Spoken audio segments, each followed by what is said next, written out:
looks like I'm living rent-free in your heads again, huh? I mean, if you're gonna spend your days obsessing over me, you might as well start calling me something respectable. Maybe Daddy Shizzy, or better yet, Papa Nut. Who's the grown-up here? Alright, it's me. Let's go. Call me Daddy, yeah, that's who I am. Running your mind's like a master plan. Papa Nut, Shizzy Daddy, take your pick. I'm rolling in your thoughts while you still act sick. Call me Daddy, it's what you mean. Want to chase the crust and I take the lead. Living rent-free, that's my name. Go ahead, say it, put some respect on the name. Man, I'm too old, well here's a surprise. I'm the one with the brains while you're stuck with the lies. You act like you're experts, but here's the reality. I'm the one controlling your mental reality. So while you're out there trying to throw shade, I'm sipping coffee and you're feeling betrayed. You're mad, I got the spotlight, now it's my time. So why not call me Daddy or Papa with a rhyme? I'm the landlord and you're just the tenants, stuck in your headspace with no end to sight, no repentance. Call me Daddy, you know it's true. You'd be lost without me, stuck in the glue. Call me Daddy, I'm holding your mind while you're scrambling, trying to find what's behind. Papa Nut, Shizzy Daddy, don't you see? You're living in my world now, I'm the VIP. Call me Daddy, just let it be. While you're trying to figure out your own identity. Oh, I see you're confused, trying to get it right, spinning your wheels while I'm out of sight. You think you got it figured, but you got it all wrong. I've been running your minds all along. But sure, keep pretending you don't care. Keep saying you're done, but I'm still in the air. You got no choice but to bow to my name. Daddy Shizzy is here to own the game. You say you don't watch, but you're obsessed. Every word I say puts you to the test. Call me Daddy, Papa Nut, you know you should. Because I've been living rent-free, and you know it feels good.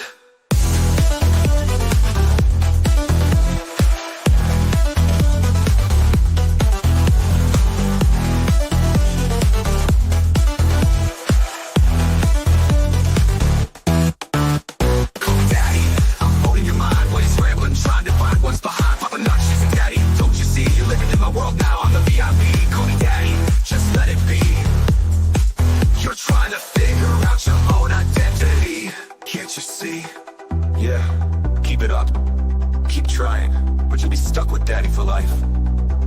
I'm Papa Nut, Shizzy Daddy, owning your headspace, and there's no escape. Good luck with that.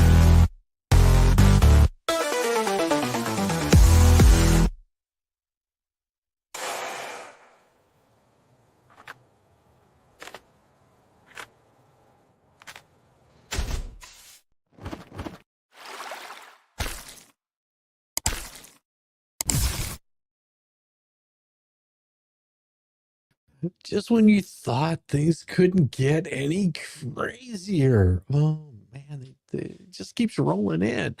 Yeah, we've got some really interesting stuff for you today because they just can't help themselves. They really can't help themselves. And like I said last night, what they think they're doing is convincing people to come over there, they're just making fools of themselves. And it's interesting to me, and I'm sure it's interesting to quite a few of you folks out here that they just continue on and on. It's almost like this perpetuating self-harm kind of thing. And I don't understand. Yes, Tracy Spencer, you hit it right. They are morons. It's so awesome. I'm just like early Tom Raid. I'm locked on Tug's channel, so it's nice to be seen. Ah, good to see you, Sarcastic. Good to see you. Good to see everybody here tonight. Welcome, welcome. We're gonna dig in. We've got an open letter for you. It's gonna be a little bit later because, well, we've got to show you a little bit about what's going on with these people. It's 30 days tomorrow, Denise. Tomorrow the 30 days is up.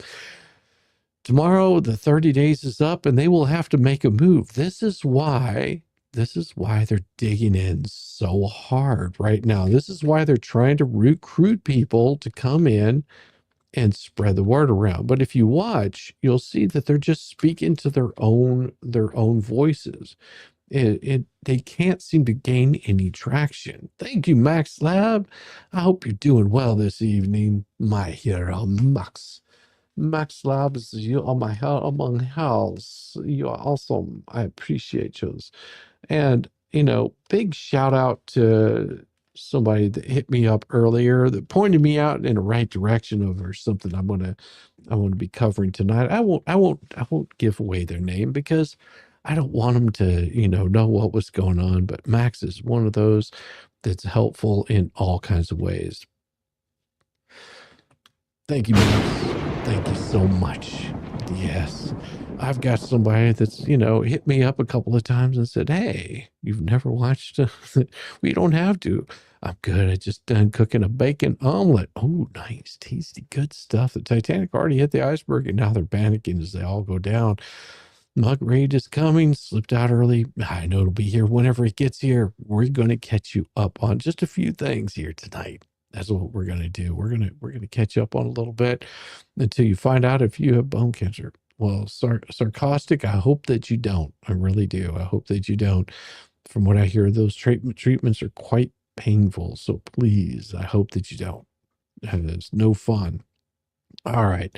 So as we've talked about with this guy right here, the Paint Chips boy.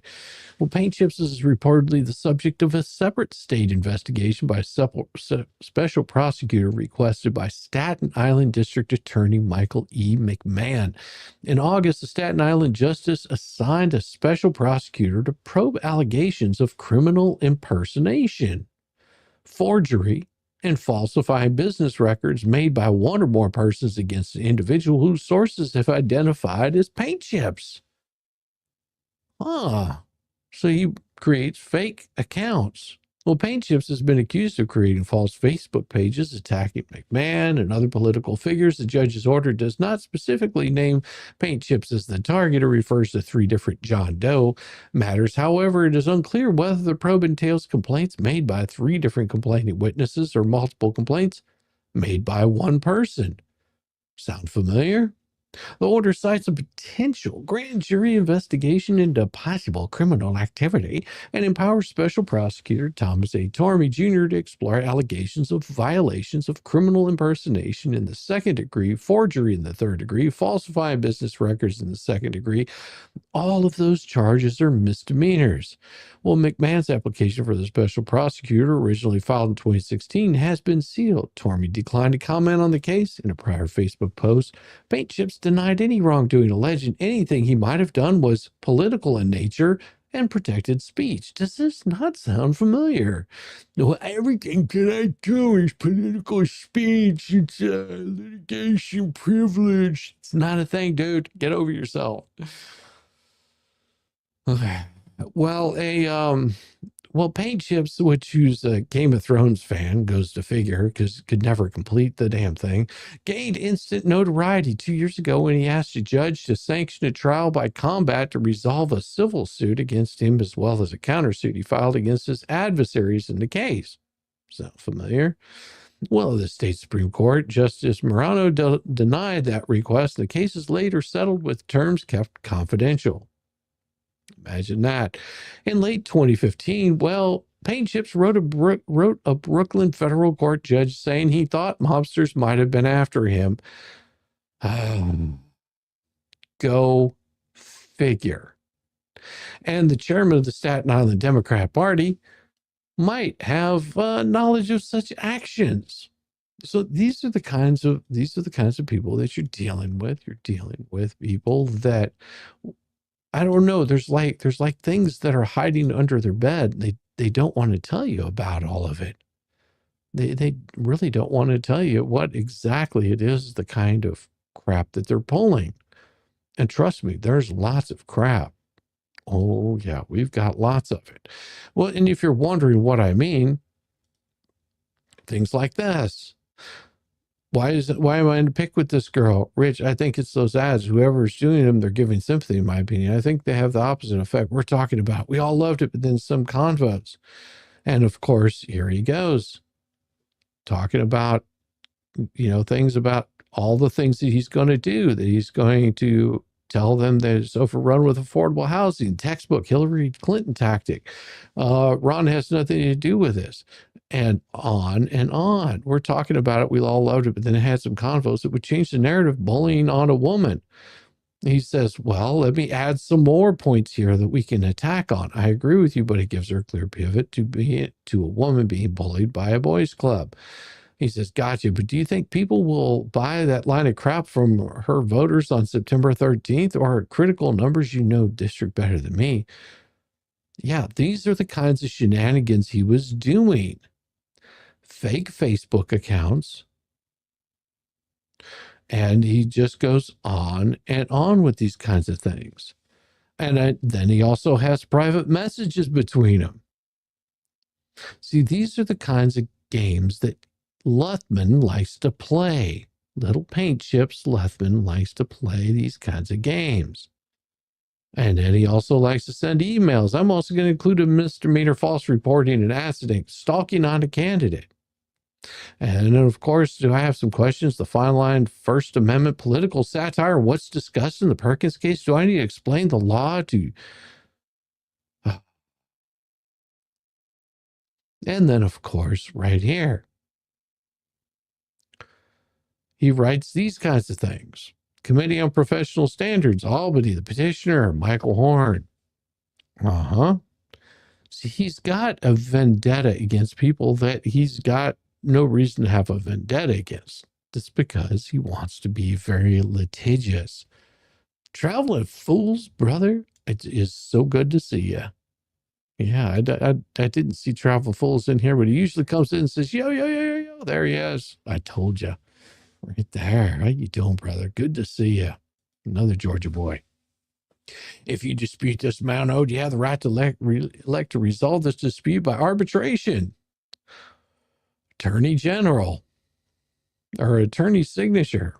See, these are the kinds of things that he's pulled on numerous occasions. New York County Lawyers Association. Note that all hearings held under the attorney-client fee dispute resolution.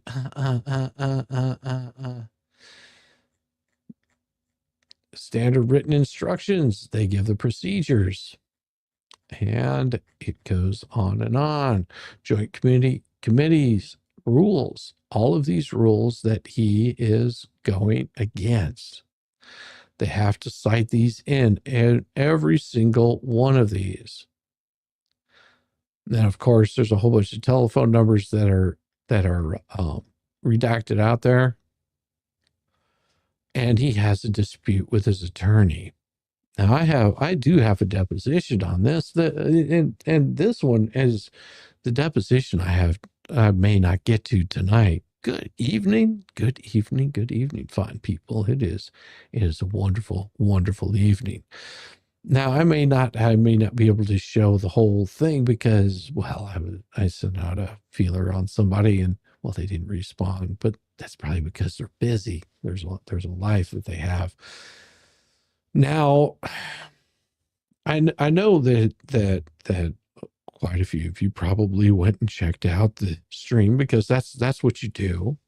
And of course, they come across as sounding very convincing. And if you know, you know. If you know who I'm talking about, you know who I'm talking about.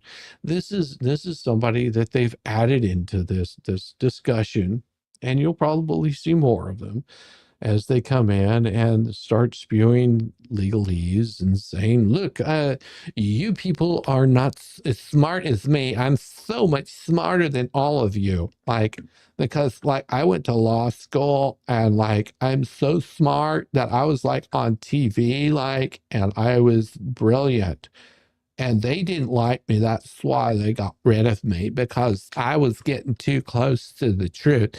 I was bringing them down, and I'm the underdog in all of this. So you should listen to me because I'm so smart. No. You got way too much lip filler and wigs on to be smart. Sorry, it's not my fault that you're a dumbass. You should put on the safety gear because you're going to need it tonight. You're going to need it tonight. So, yeah, juiced up foreskin decided to go after, what do you call that? Another channel. Well, what happens to all these channels whenever they jump on this?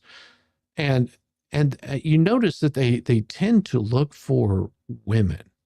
That is a pretty common thing that they do. They tend to go after women. Why do they find most of what they're doing? Because guys, they're going to call out the bullshit, whereas the women, they're going to put up with it. I don't know if it's just that they like the pain or something, but they tend to find the crazy ones. So this particular person, we'll just call her legally liable. How's that? Legally liable. Well, somebody hit me up. Hey, Shelly, good to see you. Somebody hit me up and said, do you hear this crap? And I was like, not really. I said, well, I had a conversation with them, and they're not listening to any of it. I was like, well, why would they? I was like, you have to understand that some people are not interested in the truth of what's going on. They could care less. So, of course, me being the autistic or whatever the hell it is, retard, I don't know, I decided to do a little bit of digging because, well, hell, that's what I do. Makes for interesting content. And here's the thing. The Florida bar complainant files this complaint against legally liable respondent pursuant to rules regulating the Florida bar and alleges respondent is and was at all times mentioned herein as a member of the Florida bar. Respondent resided and practiced law in Orange County at all times. Well, that 9th District Circuit Grievance Committee found probable cause to file this complaint of the rules regulating the Florida bar. And this complaint has been approved by the presiding members of that committee. Florida bar realleges all of these following things. The respondent represented Barbara Goldberg, aka Barbara Schuchert. Respondent failed to diligently represent her client in her family law matter. Respondent filed deficient certificates and notices of compliance in that referenced items were not produced or provided they were not fully produced. In addition, respondent provided incomplete financial affidavits. Well, the opposing counsel filed a motion to compel respondent's compliance with the Florida Family Court rules over that procedure. Financial disclosure when attempts to gain compliance without court intervention failed. The motion was granted by a trial court after a hearing was held on November 3rd, 2020, memorialized in an order on 2020. On March 2nd of 2021, Freiberg filed petitioner's second motion for contempt and enforcement that was heard by trial court on 2021.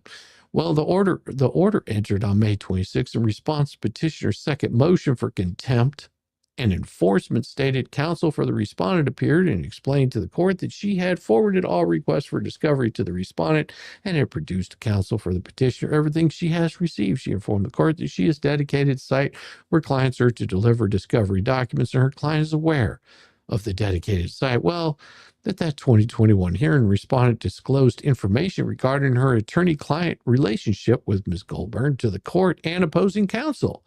Further, a conflict arose between respondent and her client as reflected in the explanation provided. Trial court found that Ms. Goldberg guilty of civil contempt and ordered her to pay petitioner's attorney's fees in the amount of $1,000 due to equal of $500 each. Respondent also failed to provide Ms. Goldberg with adequate communication. Does this not sound familiar? Sticky Widget, good to see you. Respondent failed to notify Ms. Goldberg of that hearing that took place that ultimately results in her being held in contempt. In other words, she wasn't doing her job. On or about the June 22nd, 2021, 1 week after Ms. Goldberg's first payment was due, respondent forwarded an email from Freiberg enclosing the order. The correspondence was the first time that respondent notified Ms. Goldberg of the offer. So she was too busy with other shit, maybe getting lip fillers put in. By reason of foregoing, respondent has violated the following rules regulating the Florida bar. Misconduct and minor misconduct. The standards of professional conduct require members of the bar are not limited to the observance of rules and avoidance of prohibited acts and the enumeration of certain categories of misconduct as constituting grounds for discipline are not all-inclusive, nor is the failure to specify any particular act of misconduct. Diligence. A lawyer shall act with reasonable diligence and promptness in representing a client. Oh, communication. Inform a client of status representation. Promptly inform the client of any decision or circumstance with respect to which the client's informed consent. And just a whole bunch of rules here, what they have to do. These are just giving out the rules. Well, count one. Well, attorney Michael Lundy represented the mother and respondent represented the father in paternity action. The respondent conducted a deposition of the mother on April 13, 2021. The request of mother regarding any past criminal conduct, substance abuse, and her observations, experiences with the father. In 2 pleadings filed with the court, respondent made misrepresentations. In September of 2021, respondent filed father's urgent motion for supervised visitation of the mother, wherein she made a number of misrepresentations, yet again, with regard to the substance abuse and past criminal conduct by the mother. Well, these misrepresentations were designed to lead the court to believe the mother should be subjected to a psychological evaluation and supervised visitation with her child. Well, those allegations made in the motion were not supported by the mother's testimony as transcribed in her April deposition taken by the respondent.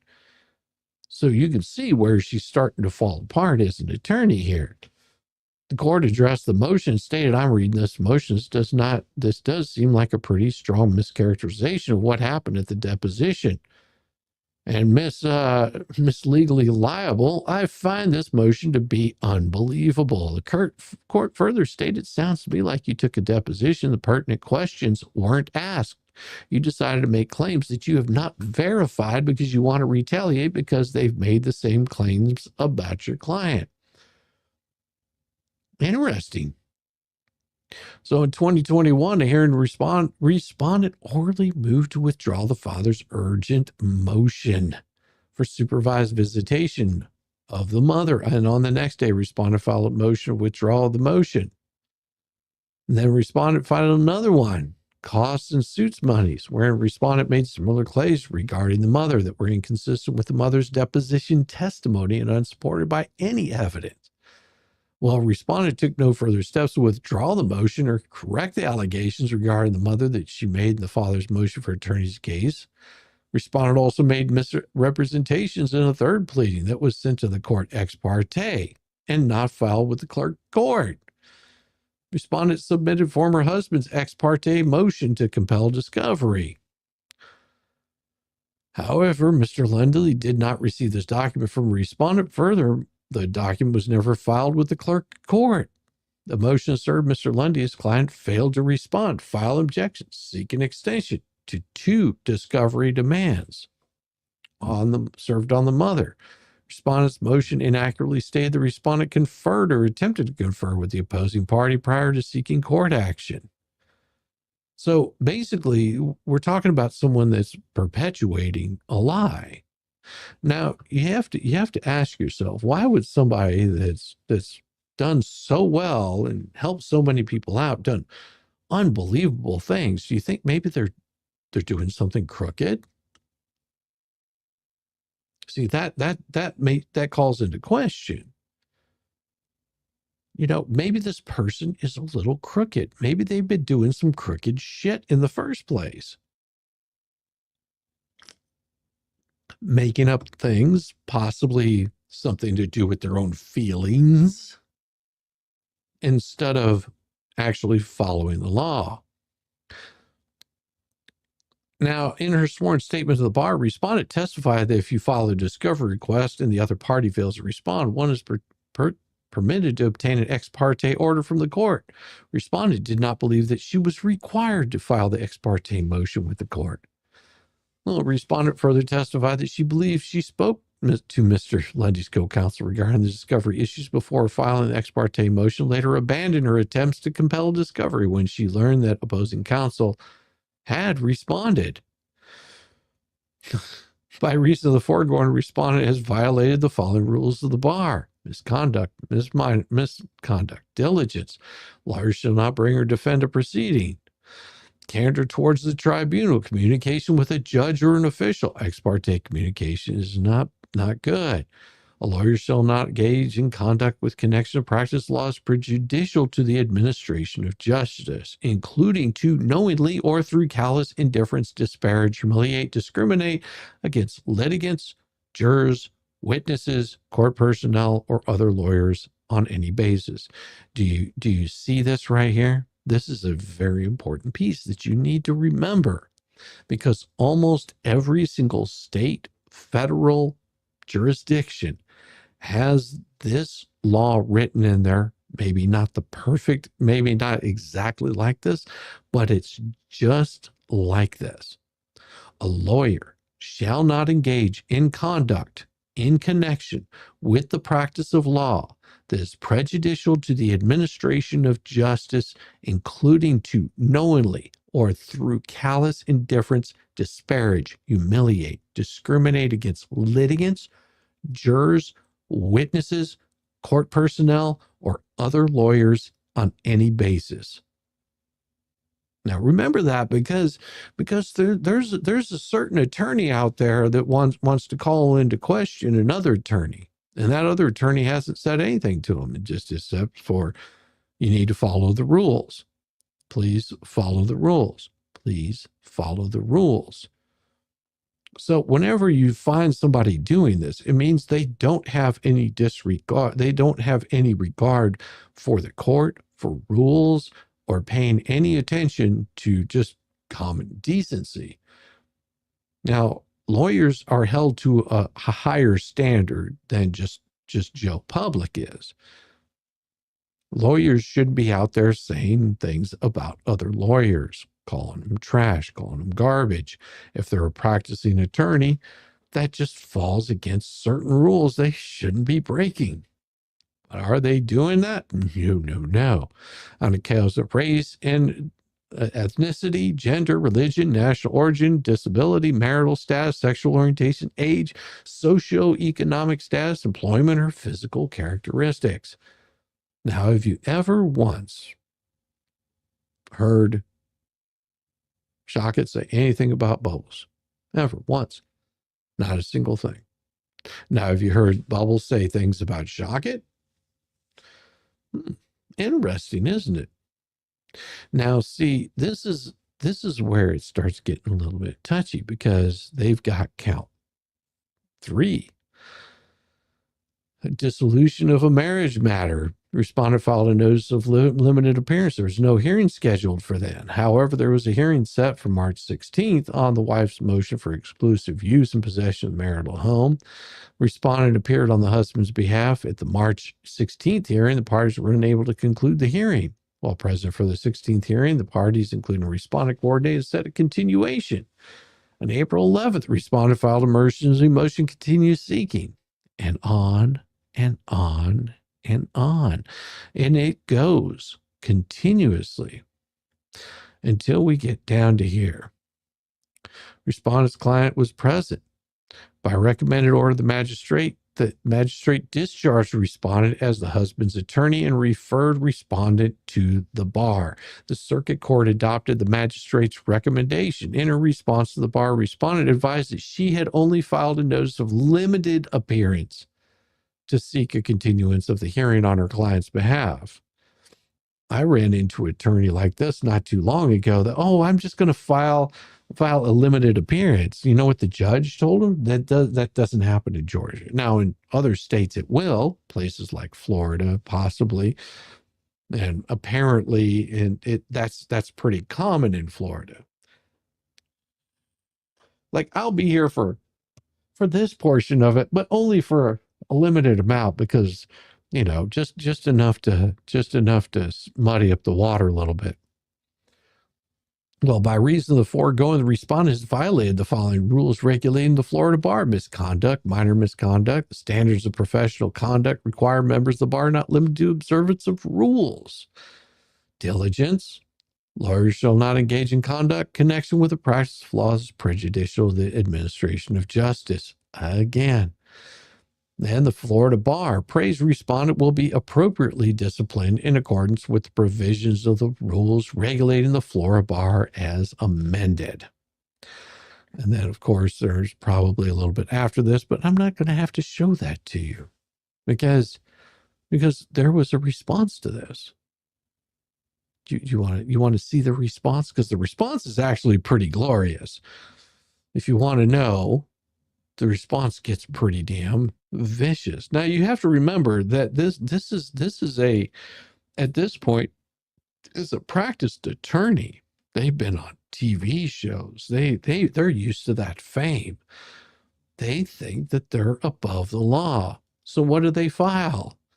Well, it comes now this here petitioner, we'll just say legally liable, seeks an order directed to the Florida Bar, preventing the Florida Bar from not following the approved procedures. Well, basic for invoking jurisdiction. The court has original jurisdiction authority to issue a writ, and the Florida Constitution, blah, blah, blah.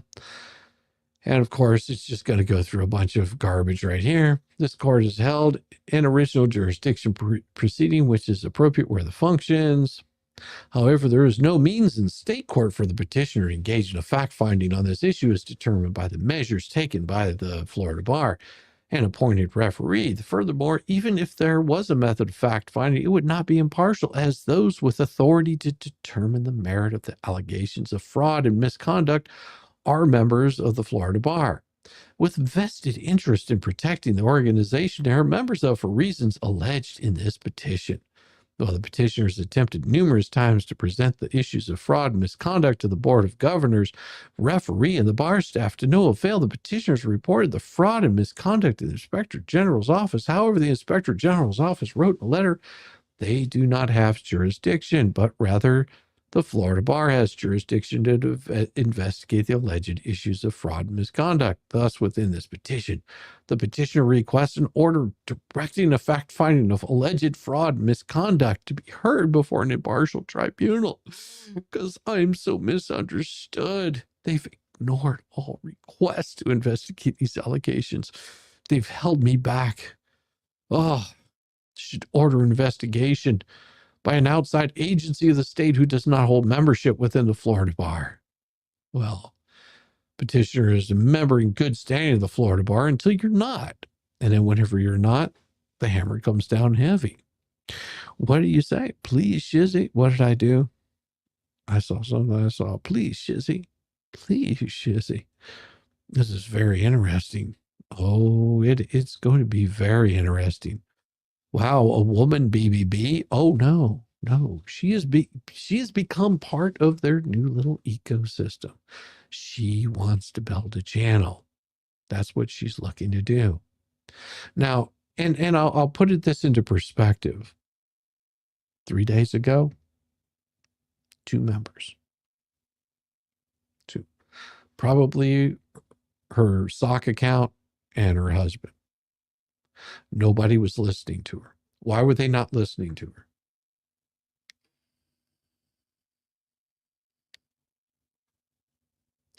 She's a disbarred attorney. Disbarred attorney, okay?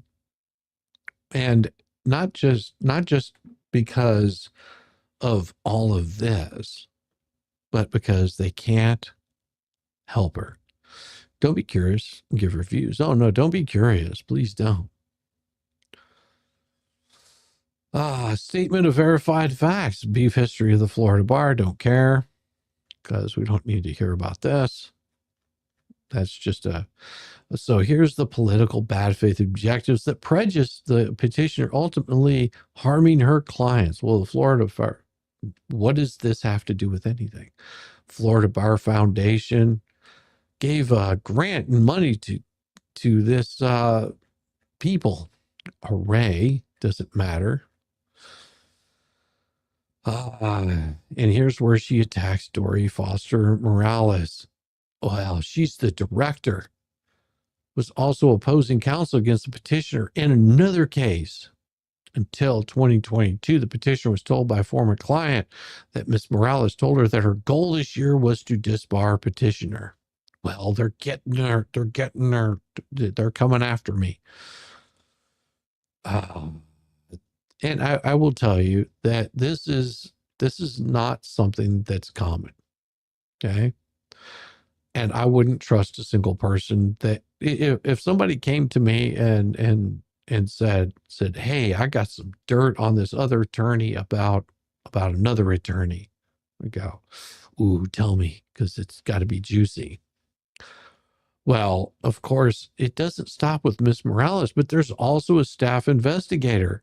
Well, he's assigned to all petitioners' disciplinary cases, also owns his own private local investigation company, Scotland Yard's Investigations, that has remained active on Sunbiz during the petitioner's investigation, servicing local attorneys in the same county where he investigates attorney discipline, because that's his job.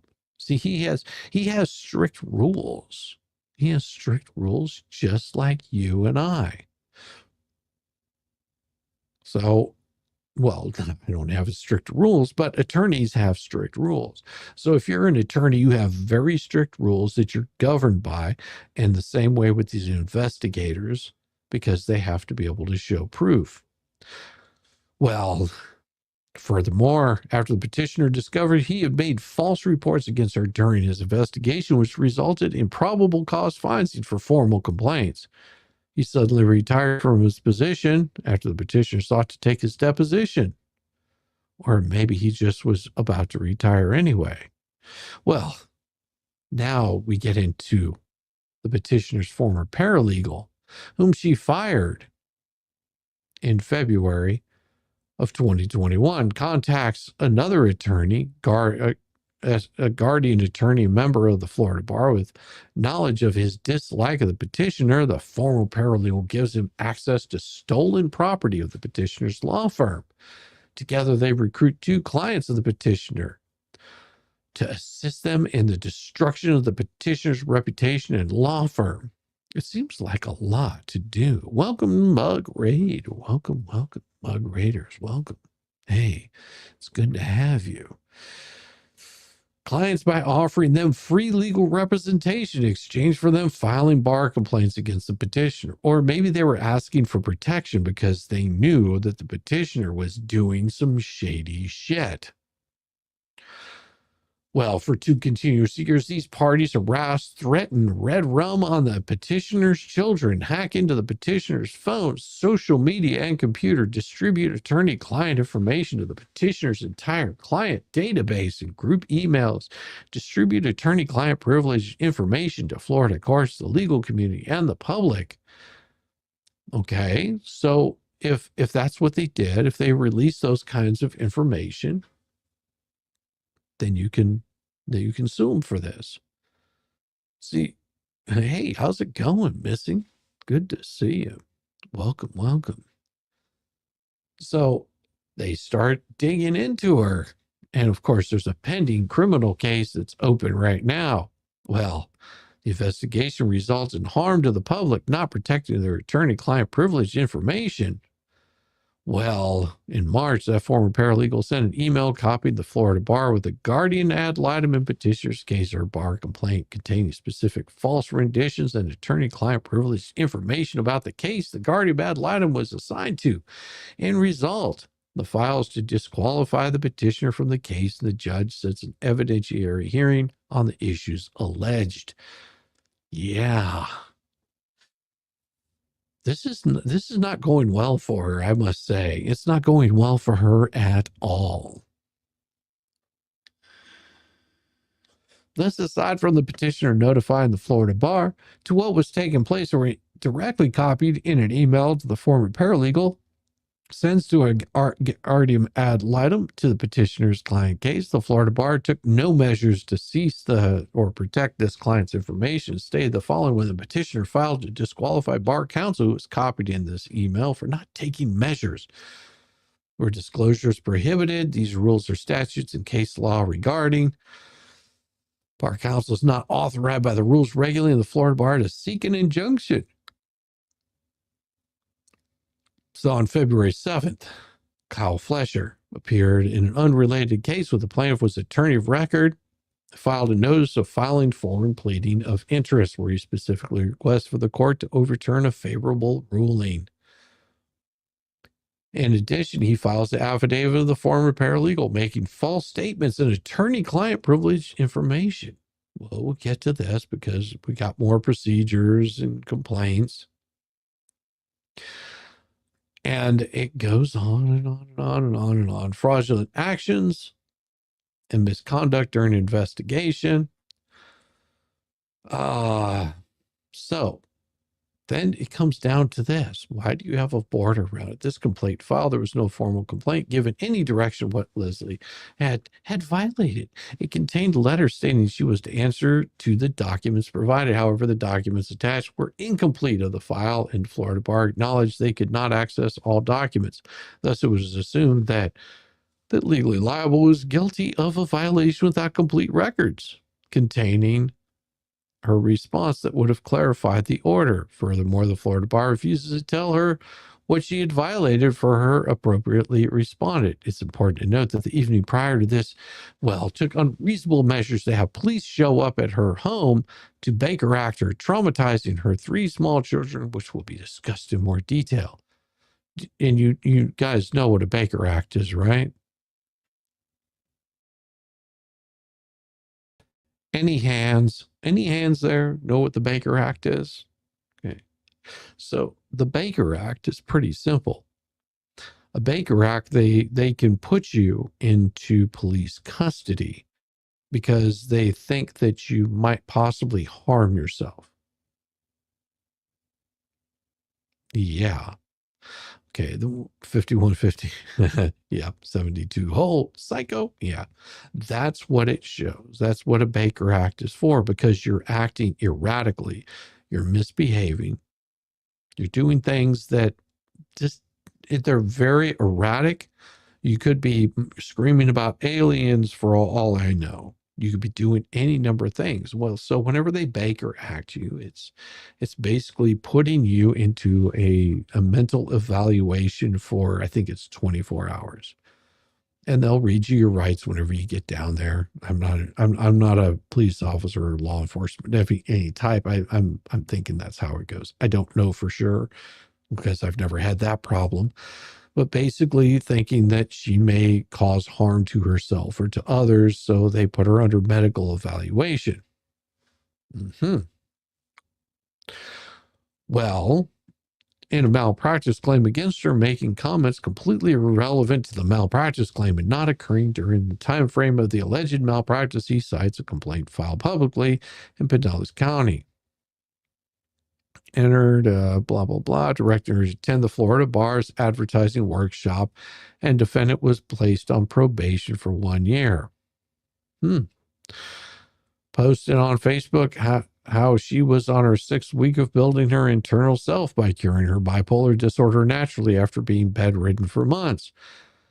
Posted on Facebook how she had been bedridden with depression for months and was working the miserable job of being a lawyer. Well, states the following in open court about her. Oh, here we go.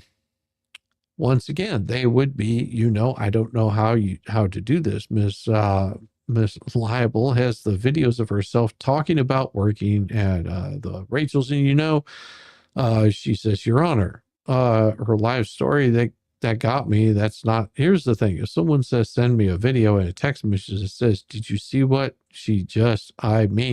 What Legally Liable posted. She posted something about working at Rachel's and being on drugs, and she says, I don't appreciate attempting self-deletion. Well, the following statement in public court pleadings about this, that single allegation is disingenuous, as attorney had already broadcast the details of her confidential emergency on Facebook. Well, how is it confidential? Why are you posting it on Facebook? And a multitude of public posts and videos starting as early before the hearing at issue and continuing for several days thereafter, according to her very public declarations. She is bipolar, was suicidal, was being threatened with a Baker Act, as being wrongfully persecuted by the Florida Bar. Are you seeing a pattern here? Lawyers do have one of the highest rates of depression in all careers. I don't know why. Find somebody that keeps your mind off of that stuff. They said hi. Welcome, Mug Raiders. Welcome, Tug. Welcome, Mug. So this is actually pretty sad. Okay. If you've got an attorney that's talking about self-deletion, it's not an allegation. It's something that she stated that she's bipolar and is talking about self-deletion. Hello, the Christos. It is the delayed the gratifications. Well, thank you so much. You are the man, the myth, the legend. Hello, Horowitz, Feinberg, and Horowitz. How are you, fine sirs? Welcome to the shit show, because that's where we have all the fun.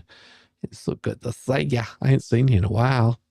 Who are we talking about? Well, we're talking about one of the newest members of the ecosystem that has decided to throw their hat in, not read what everything is going on, and only listen to one side of everything. If you ask them, hey, did you see the deposition? Did you see what they did before that? Have you seen this? Have you seen this? Have you seen this? Have you looked at the filings?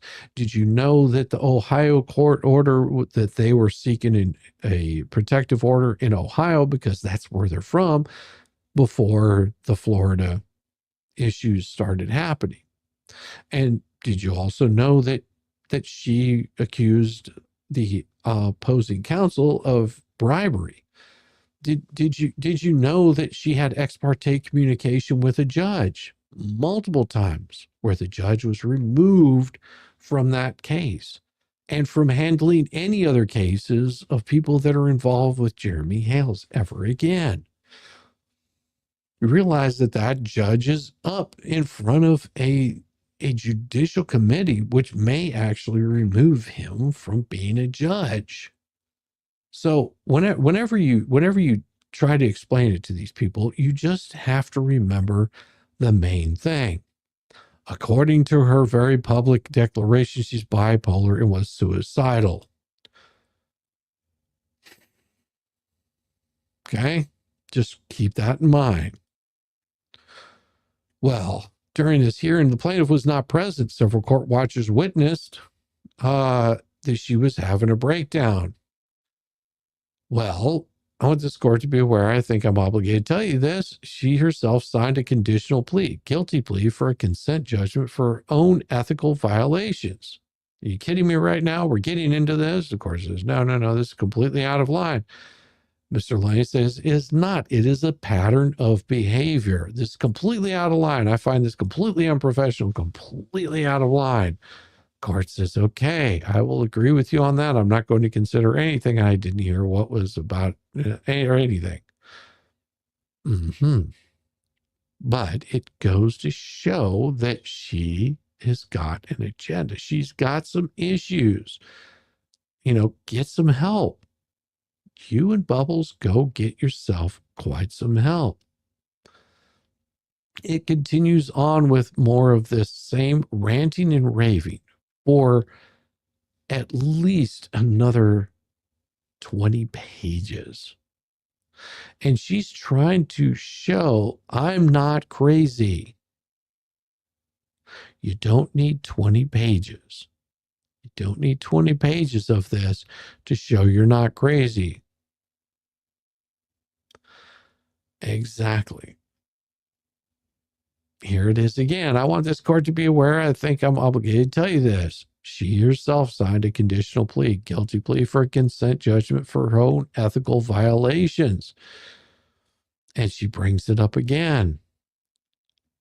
She does it multiple times throughout all of this pleading, throughout all of her response. She continuously throws these things out there and says, hey, I'm not crazy. I'm not crazy. I'm telling you, I'm not crazy, as they're like stabbing like small children or something. Who the hell knows? But it is constant. She says, my husband, we had filed this in court. My husband was taking over my cases for the next 3 months. He's right there with me. He's a licensed attorney, so there should not be any harm to the public as he is taking over my cases. And I would further argue that those are harming the public are the Florida bar by allowing attorney and client privilege to get dispersed. The court says, no. No. Well, she files a motion for rehearing, and that got struck down. The respondent never stated matters. The respondent specifically stated pending complaints under the investigation that continue to harm the public and herself, and further explains how these pending complaints are prejudicial to her by remaining pending. Here's the thing. Respondent clearly states she was unsure who had jurisdiction of this issue. Well, if you don't know who has jurisdiction of it, you might want to see clarity. You have to remember 2017. 2017, 2018, 2019, 2020, 2021, 22. She worked as an attorney for 5 years. 5. If she was in 2023, it was 6 years and couldn't handle the work. Couldn't handle the job. Why? Well, because the rest of you are idiots. You're dumb hillbilly hodink. You don't know what's going on. It's not my fault. I'm smarter than the rest of all you dumbasses out there.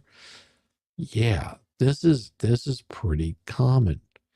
This is pretty common for people that believe that they are above the law. They're smarter than everybody else, and they have an agenda.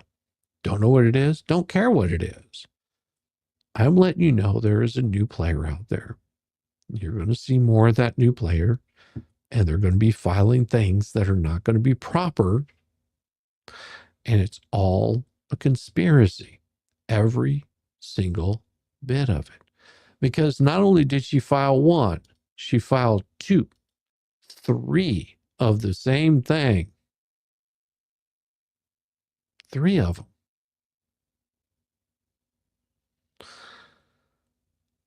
Imagine that. Another shit show is someone acting like a clown who's promised all kinds of subs and more. I bet I haven't even clicked on her at all. I don't care if you do or not. It's up to you. All I can say is whenever they're pulling these kinds of things, they're not convincing people of their case. Not at all. It's actually pretty sad. And I feel bad watching any bit of it because I'm just like, do you realize what you're saying is liable? I don't think they understand this. I don't know if it doesn't hit like whatever, brain receptor is supposed to get this, but it's almost like their critical thinking went out the door with their law degree. But you will see, you've got an attorney that's up for sanctions. You've got another attorney that's been disbarred for attacking a blind man, for attacking politicians on Facebook, for creating sock Facebook accounts, for creating all kinds of problems within the judicial system. To this day, still has ongoing lawsuits. And these are the kinds of people that you're wanting to listen to. They spend their entire life fighting, arguing, creating problems. And you go, why? Why are you doing this? Because they don't know any better. For them, it's just let's have fun. Well, needless to say, this particular attorney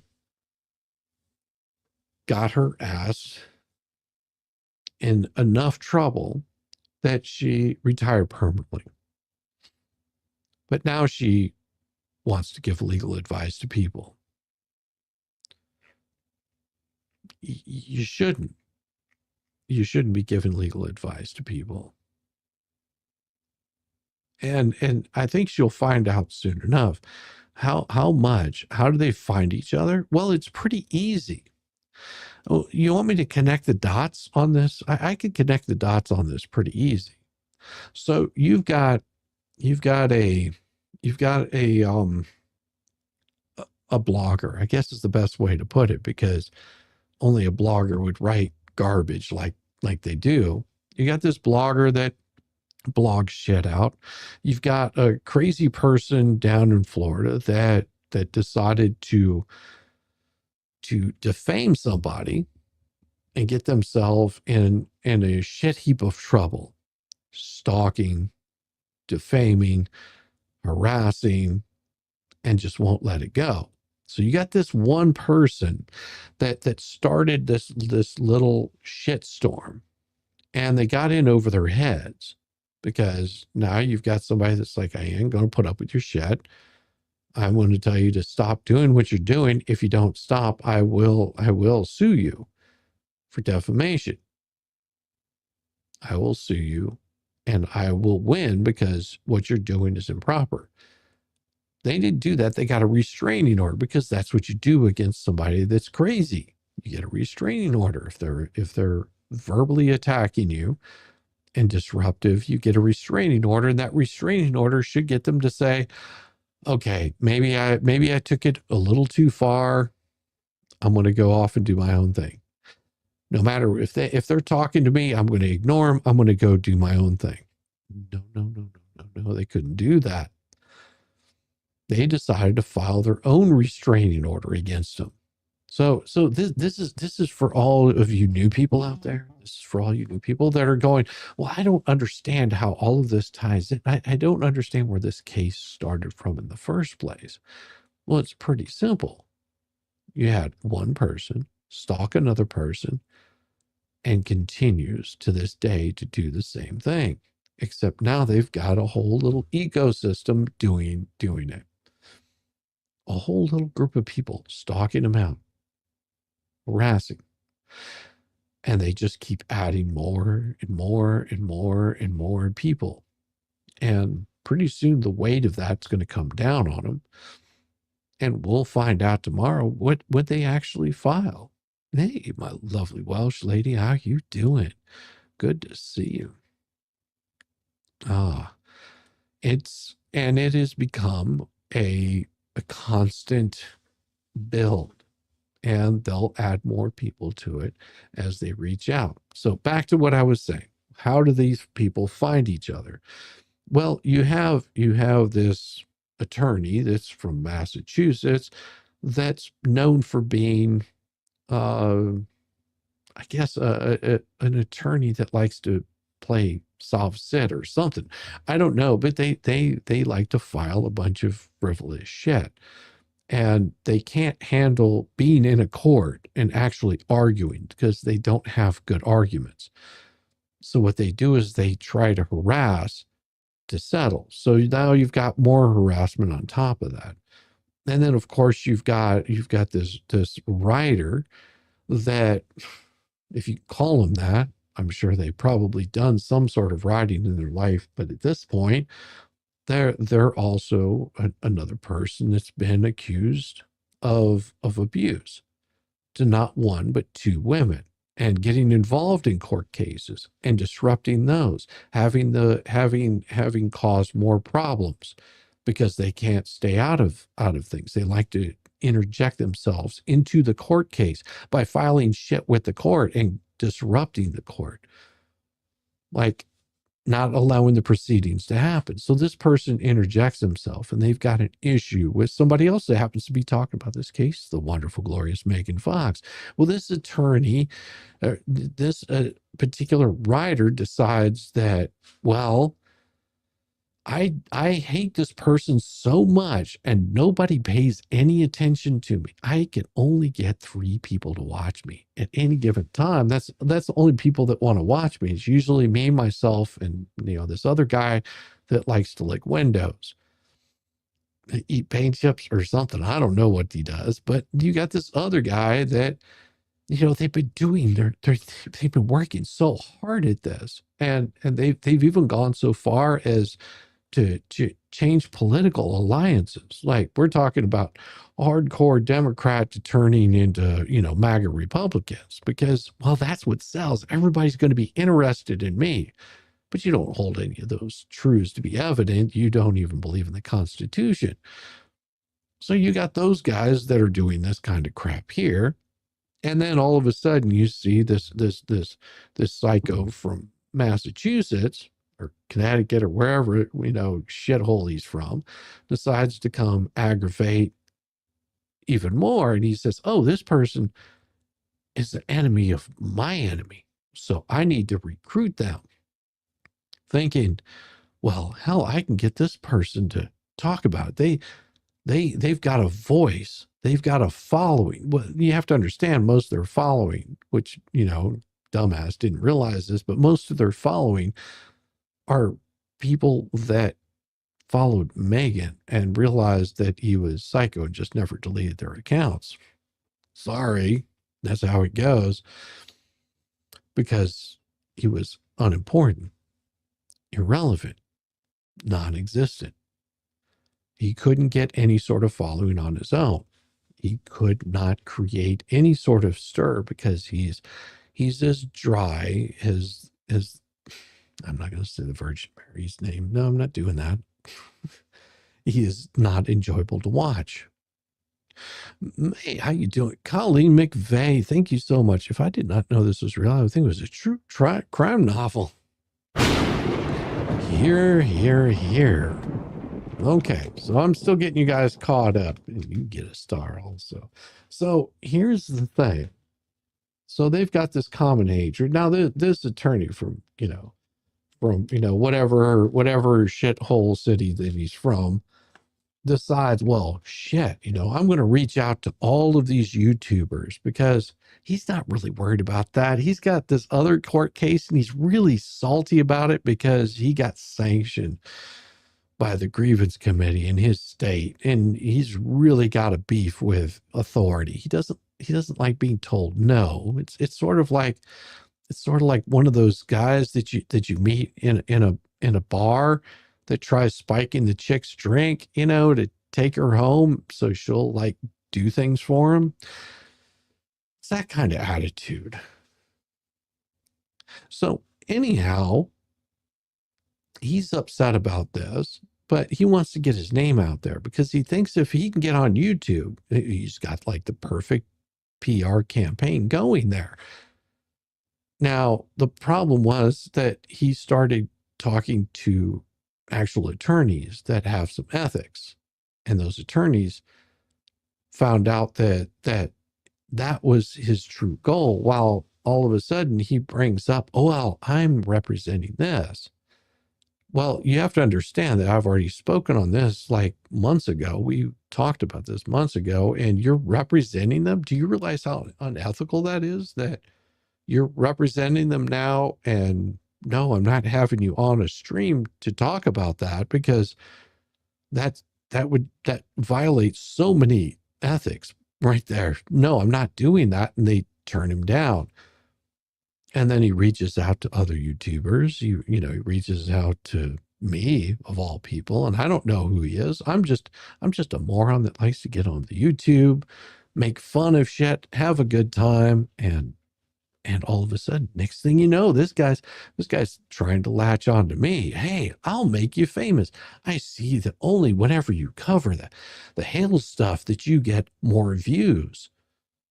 I was like, okay, well, I hadn't really thought about it, but thanks for the idea. Maybe I'll cover more of the hail stuff. But I mean, I'm pretty much done, but you can go fuck off to whatever little corner that you've got there. I don't want to have anything to do with it. I don't know who you are, and I could care less. I don't care. I don't want to get involved in it. But then keeps pissing up my leg and loops in somebody else, and I don't know who it was. I'm just like, yeah, you can still go fuck off. I don't care who you are. You're an idiot. I don't want to deal with you. And that's where my interaction with him started. Then, of course, he's doing this with other YouTubers, and he finds a couple of people that don't like Hales also, and they're, oh yeah, I'm ready to jump in there. and they did. And almost instantly their channel went from having 32 to 42 views to all of a sudden now they can pull in some numbers. Look at that. Oh my gosh. We're pulling in numbers now. We're doing the Lord's work now. And we're going to bring out the truth. Well, they wouldn't know that if the truth walked up and slapped them in the face with 12 inches of limp dick. They don't know what anything is. They can't read a complaint. They can't look through a complaint. They can't understand what the complaint is, but yet they're the smartest ones in the fucking room. Sorry for the language. I'll tone it down a little bit. And of course, now they've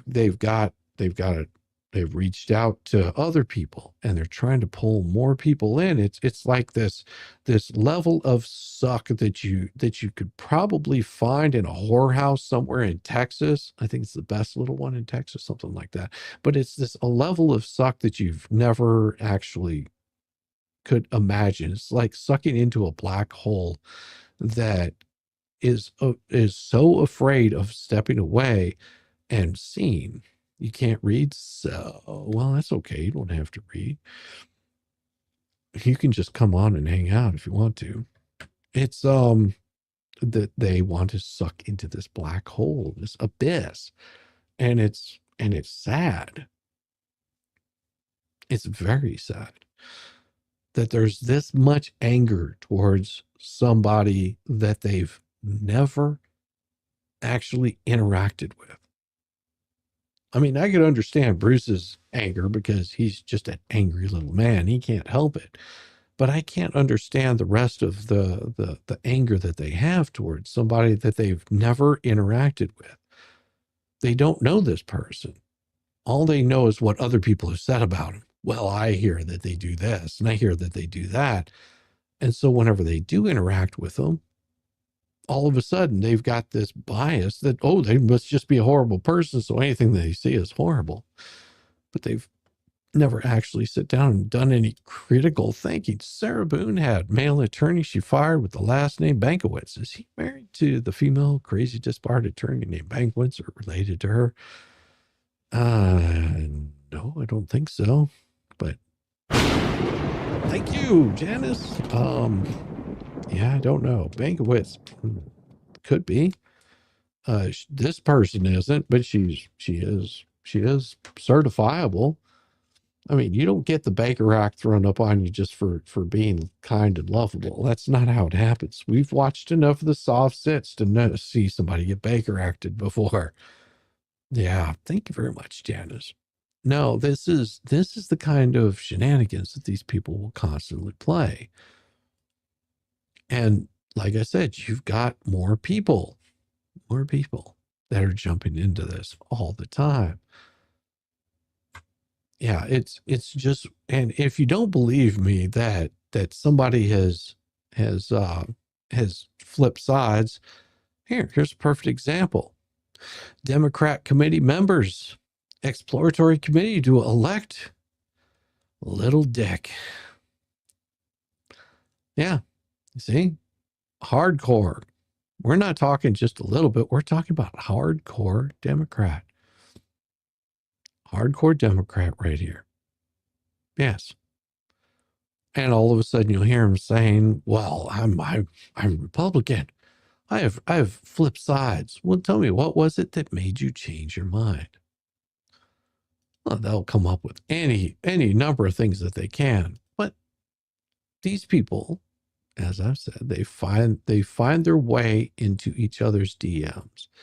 They find their way into each other's little ecosystem, I guess, of hate. And they can't help themselves. It just becomes a perpetual cycle that they have to have. And at some point in time, they're going to find that none of it really matters, especially whenever you're sitting there looking down a lawsuit. And that's where some of them are about to be looking. They're about to be looking down a hard lawsuit. Pretty damn hard lawsuit. It's not going to be fun for them. And of course they're saying, oh, well, we're not worried about it. We can handle these things. We've got Bubbles. Bubbles is so smart. He's such a great attorney. He's a brilliant mind. If you think that that's a brilliant mind, I swear to God, I can't help you. I can't help you. They took the Trump and all. That's what it was. Trump and all. Trump and all got him. Fun for us to watch, though. Yeah, it is fun to watch. Shizzy, I think they need more letters from me. Do you think I should give them another letter? I don't know. I don't know if they're ready for a letter. Let's see. What can we do to make a letter happen here? Maybe I'll tell you. If you guys get naked right now, I'll do a letter. I'm kidding. Don't do that if you're like out in public. That'll just get you in trouble. Now, if you're at home, pants are prison, take it all off, because you're gonna need it after this one, because you're gonna probably wet yourself. Do you want to see how fun it can be? I can make it so much fun, so much fun, so much fun. Yeah, no one's ready for a letter. I've been naked for hours. You've been naked for hours, Sticky Widget? Ah, see, there you go. All right. Make sure you lather up really well, because it's about to get real. It's about to get really real. As soon as I find the little button to make it happen. What is that button? I think it's this one right here. Is this it? I don't think it is. It is about time. Let's break this mother down. With Shizzy, Wiz, Nut.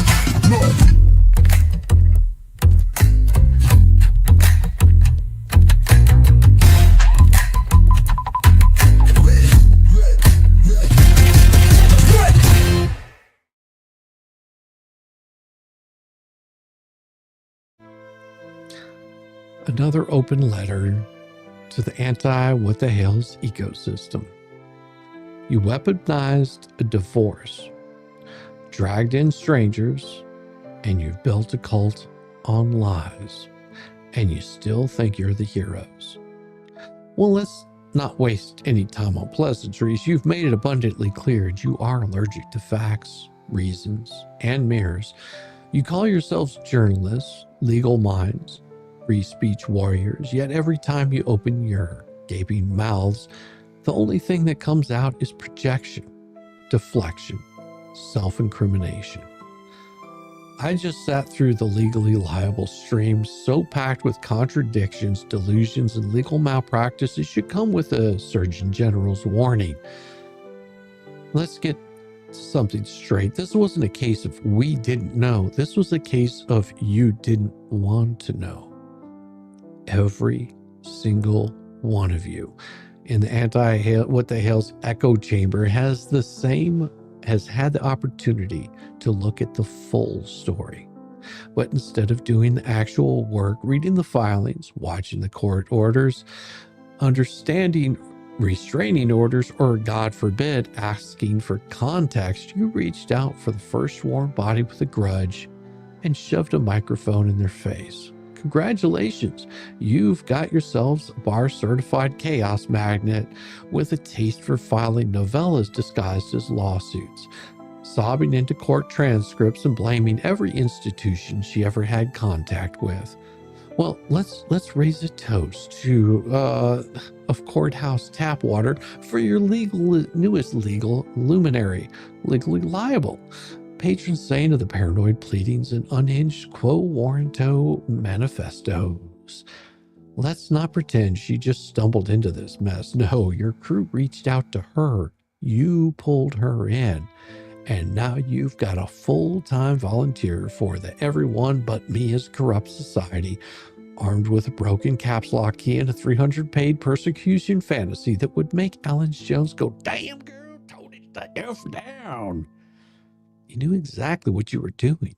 You smelled the desperation, the grift, the whiff of scorched earth bar complaints, and you thought, oh, so perfect. She'll fit right next to BBB's mac and cheese malpractice and Fleece's emotional support live streams. Oh, and now you've got a crack team of washed-up litigants filtered through paranoia and seasoned with screenshots from 2021.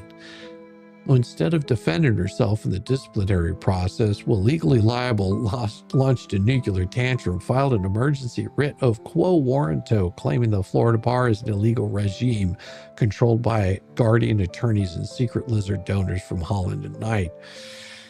She accused a now retired investigator of falsifying reports and tried to subpoena him after he dipped.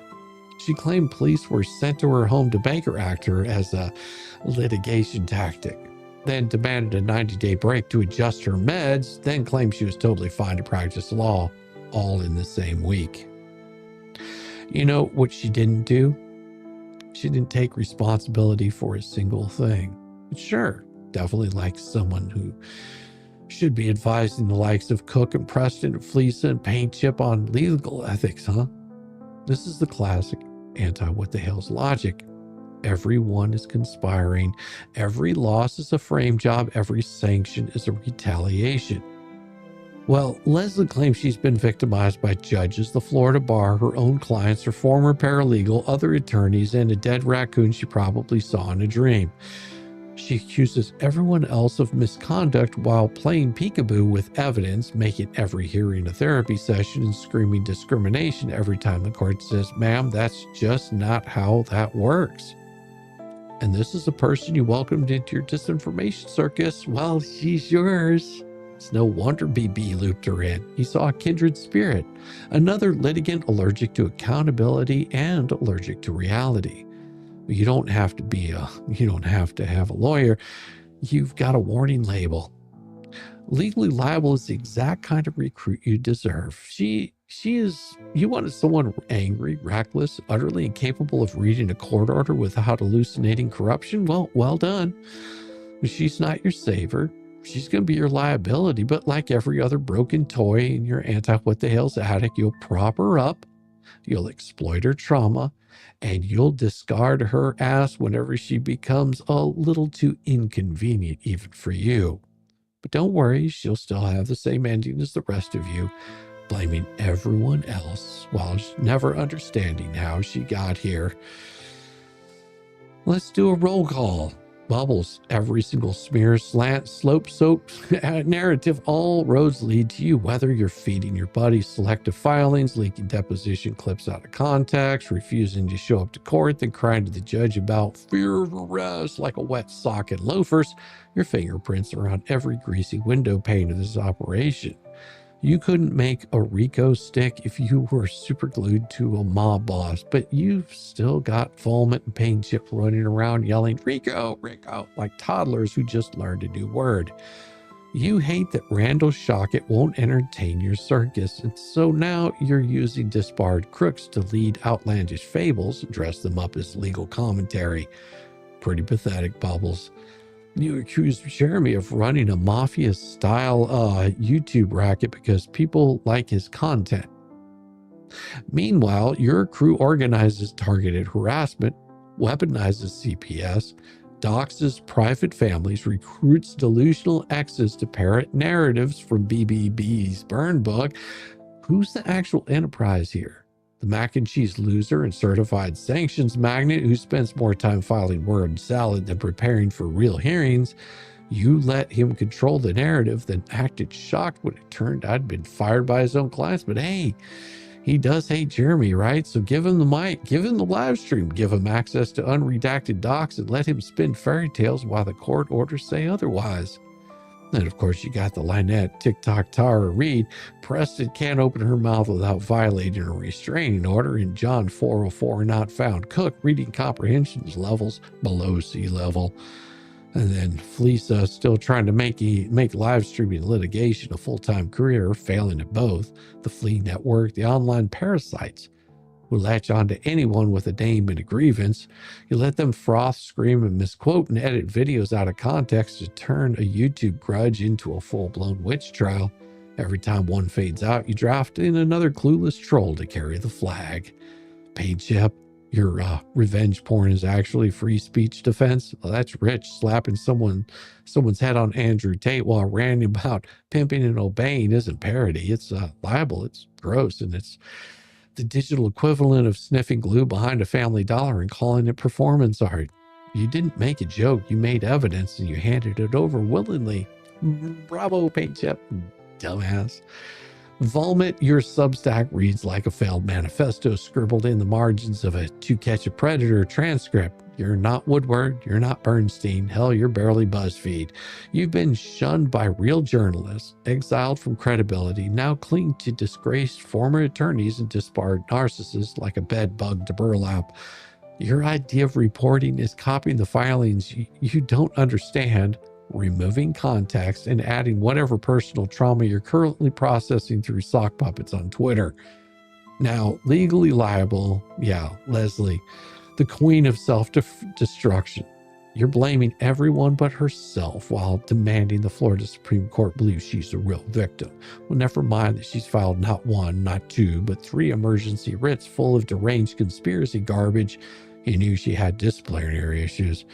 You knew she collapsed in court, and you still trotted her out because she had one thing you wanted, a hatred for Jeremy. Leslie, I don't know what's more laughable, your legal takes, your acting performance trying to sound like you just discovered Jeremy Hales exists, only to regurgitate every other anti-Hales conspiracy verbatim like a bad AI clone. You're not neutral, you're not investigating, you're laundering Maskin's ego through secondhand hearsay with the legal inside of a magic 8-ball floating in NyQuil. It's like you went on Craigslist looking for a brain trust and filtered results to currently on medication or currently suing their therapist. And now you're parading around Jeremy Hales' divorce, a long-resolved case with no abuse finding, as your latest moral cudgel, hoping the public won't notice that your hands are dripping with bad faith, misdirection, and the grease of every dumpster fire you've tried to light. You've weaponized a custody fight like it's a war crime indictment. You think he went through a divorce is evidence of child abuse, really? That's your standard, because if we go by that, 50% of the country are felons in your fantasy court. And now I'm sure we're going to see new people that are going to be looped in. People who weren't there for the restraining orders. People who never saw the nail him to the cross signs or obsessed with little girls' crotches posts. People who have no idea that Preston and Cook were already slapped down by a judge for stalking, lying, and harassing Jeremy's family and workers. And why don't they know? Because you're not giving them the whole story, are you, Bubbles? You're giving them carefully selected fragments. Every single one of you assholes. You're spoon-feeding them BB's bedtime fables, cherry-picked screenshots, isolated transcripts, and rage-bait nonsense with none, absolutely none of the context. You hand them a torch, tell them Jeremy kicked puppies, hates orphans, and send them off to scream on social media. And they buy it. Why? Because you're counting on their ignorance. You're building a cult of gullibility, a coalition of cowards, a pyramid scheme of performative outrage. But here's what you're really afraid of. That people might actually look at the actual court orders. That they'll see Jeremy has won every major motion. That your sources have been caught red-handed tampering with witnesses, posting defamatory slander, demanding $65,000 payouts to make it go away. That you're not victims. You're the abusers. You scream, protect the children, while mocking a man's fatherhood for clicks. You shout abuse while ignoring your own harassment campaigns. You claim to care about justice while running from every shred of truth that doesn't fit the narrative. Children, this is not advocacy. This is character assassination. This isn't justice. It's grift theater. You've built your entire identity around destroying one man, and now you're dragging in every broken professional, every desperate hanger-on, every disgraced figure who smells blood and clout and just can't keep the rage machine fed. And guess what? We see you. We see the lies. We see the manipulation. We see the concerned advocate lining up for their moment in the spotlight, blissfully unaware that they're standing in the graveyard of credibility. This isn't about Jeremy anymore. It's about every person you've smeared, every child you've exploited for clout. It's for every legitimate victim whose story you buried under your synthetic outrage. So go ahead, dig up more of Jeremy's life, throw more names into the fire, parade another unqualified expert in front of your camera, let them cry about how they just want the truth. This entire anti-what-the-hell circle is just that, a circle jerk of excuses, of fake experts, of Reddit gossip dressed up as a legal theory. You all parrot each other's delusions like it's gospel because deep down, none of you have any real public support. Just 15 to 20 of the same anonymous burners roasting posts like gerbil wheel of desperation. The only thing echoing your ecosystem is your own fear that Jeremy's lawsuit might actually work. Let's be clear. You know he's winning, and that's why you've shifted from mockery to panic, from calling it frivolous to worrying about depositions, from claiming he would never sue to now screaming about First Amendment retaliation after you accused him of every form of criminality short of arson. You've misread the entire strategy. You've mistook resolve for weakness and mocked the very legal system that is now chewing you up and spitting you out one motion at a time. Because the truth, it left the building when you sold your souls for a live stream thumbnail. So stop pretending you're the underdogs. You're not being silenced. You're being held accountable. You're not being censored. You're being fact-checked. And you're not journalists. You're opportunists, desperate to rewrite your failures as martyrdom. You got sued because you couldn't shut the F up. You stayed sued because you couldn't stop lying. You got sued for defamation. And now you're bleeding credibility by the gallon. You're hemorrhaging allies and clinging to each other like the last drunks at the dive bar, whispering about how you're all just asking questions. Newsflash, morons, your questions suck. Your evidence is imaginary, and your lawsuits are about to become your legacy. So enjoy the spotlight while you can, because when it's over, and it will be over, you won't be remembered as the brave truth tellers you think you are. You'll be remembered as clowns who couldn't even rig a circus in your favor. Sincerely, Shizzy Whiz Nut. Not joining your cult, still reading the damn documents and still calling you out. Every last pathetic one of you. Thank you. It is about time. Let's break this mother down. With Shizzy, Whiz, Nut.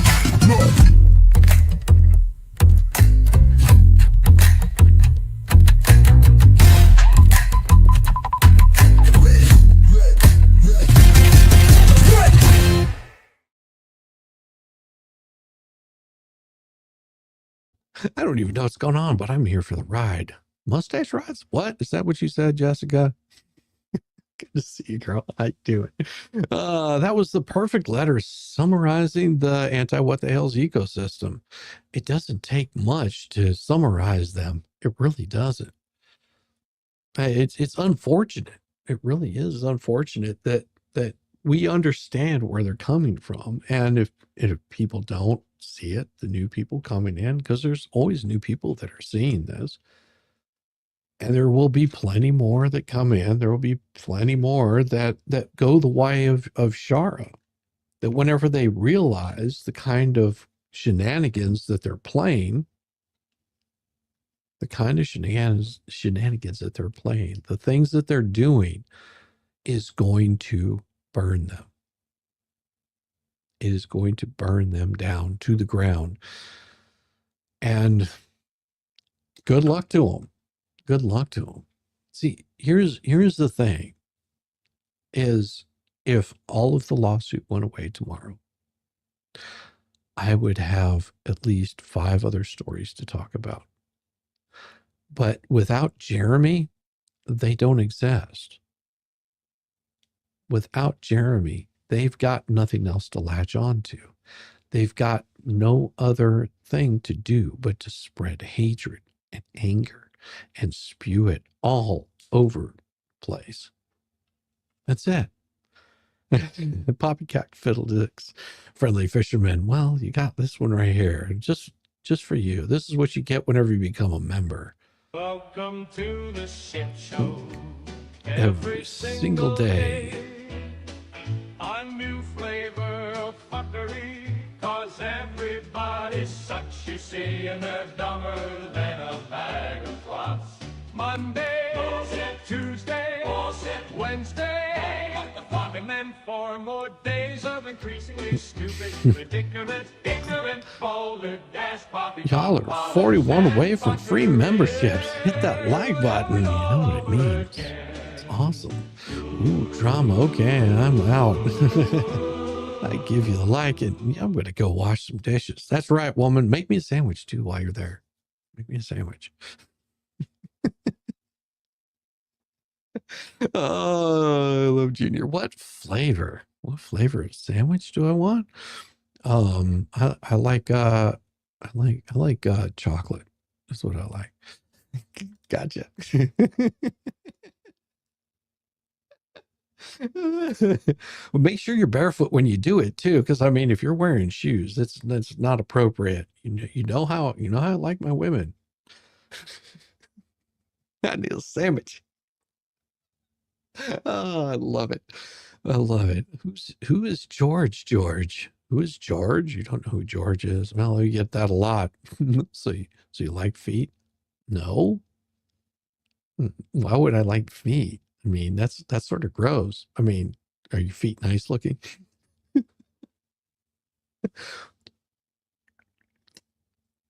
Just saying. Just saying. Have a corn dog, Shizzy. Ruben. He's Georgie's brother. George is Georgie's brother. Georgia of the jungle. George's brother. Not George's brother. You guys are confusing me. I mean, barefoot equals feet. Shizzy fetish, foot fetish unlocked. Yeah, maybe I just want to get down there and lick your toes. No, that's pretty disgusting. No, thank you. I've seen where Jessica walks. I don't think I want to be anywhere near her feet. Oh, you had corn dogs for supper? That's awesome, David Air Force. That's great. I had some steak, leftover steak from the other night. It was pretty good. Member for 1 month. Hi, Shizzy. I'm glad to be part of the shit show. Well, you are. Thank you, Texas Cammy. Every single day, a new flavor of fuckery, 'Cause everybody's such, you see, and dumber than a bag of rocks. Monday, Tuesday, Wednesday, fuck. and then 4 more days of increasingly stupid, ridiculous, ignorant, boulder, dash, poppycock, bollocks, and fuckery. Oh, yeah. Going all over again. Did the Polytwats post proof pics on farmers only? Maybe. Shizzy, someone sent you something to Cash App. Oh my gosh, did they? I don't have my phone on me. Well, say something in the chat and I'll give you a shout out tomorrow morning or tomorrow night. Yeah, I'll look at it and I'll write it down and I'll get you to tomorrow night. Unless you guys can handle a short break. If you can handle a short break, I'll go grab my phone. Then I can see what it was. George has a channel. Okay. Good for them. Good luck to them.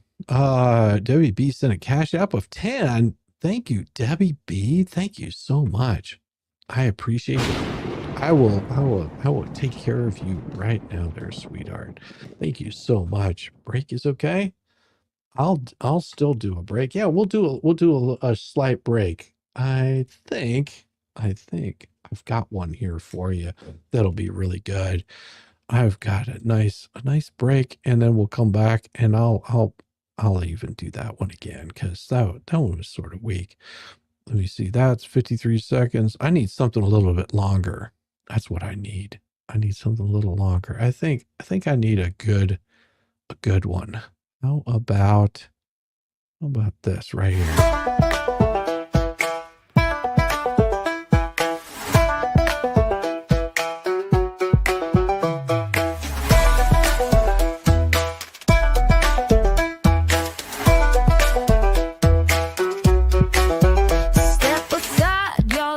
Time to shine.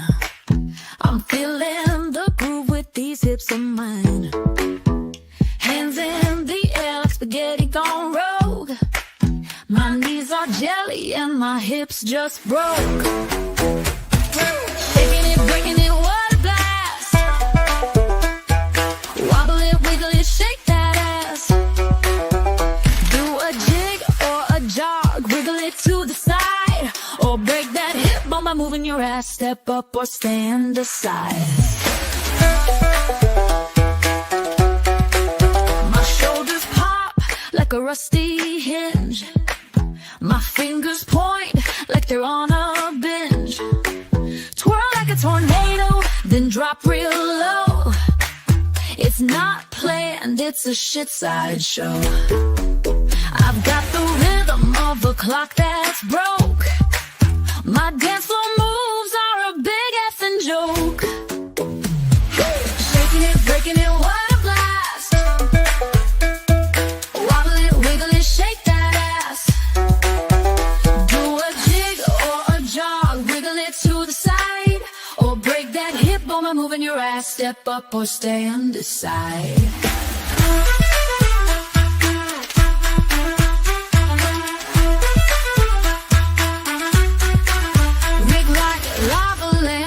Mesmerizing glow. You can't help but watch me steal the show. I summon the shake, the shimmy, the twist, a mix of genius and a big old fist. You're drawn in close, your feet start to twitch, feeling the groove like a broke-ass bitch. Yeah! Shaking it, breaking it, what a blast. Wobble it, wiggle it, shake that ass. Do a jig or a jog, wiggle it to the side, or break that hip bone by moving your ass. Step up or stand aside. Now we're all in the shake, no need to be shy. Move like spaghetti and reach for the sky. We'll dance like we're cursed, laugh to a sore. Shizzy wins, nut reigns forevermore. So join the dance, let your weirdness unfurl. We're shaking ass, not a care in the world.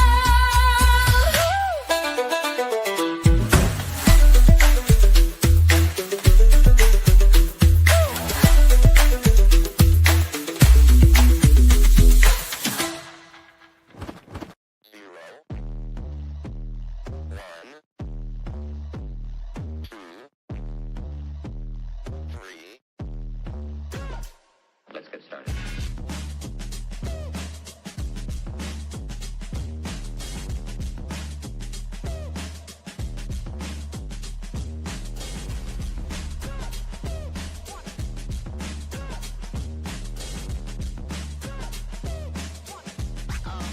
Oh, that's real good.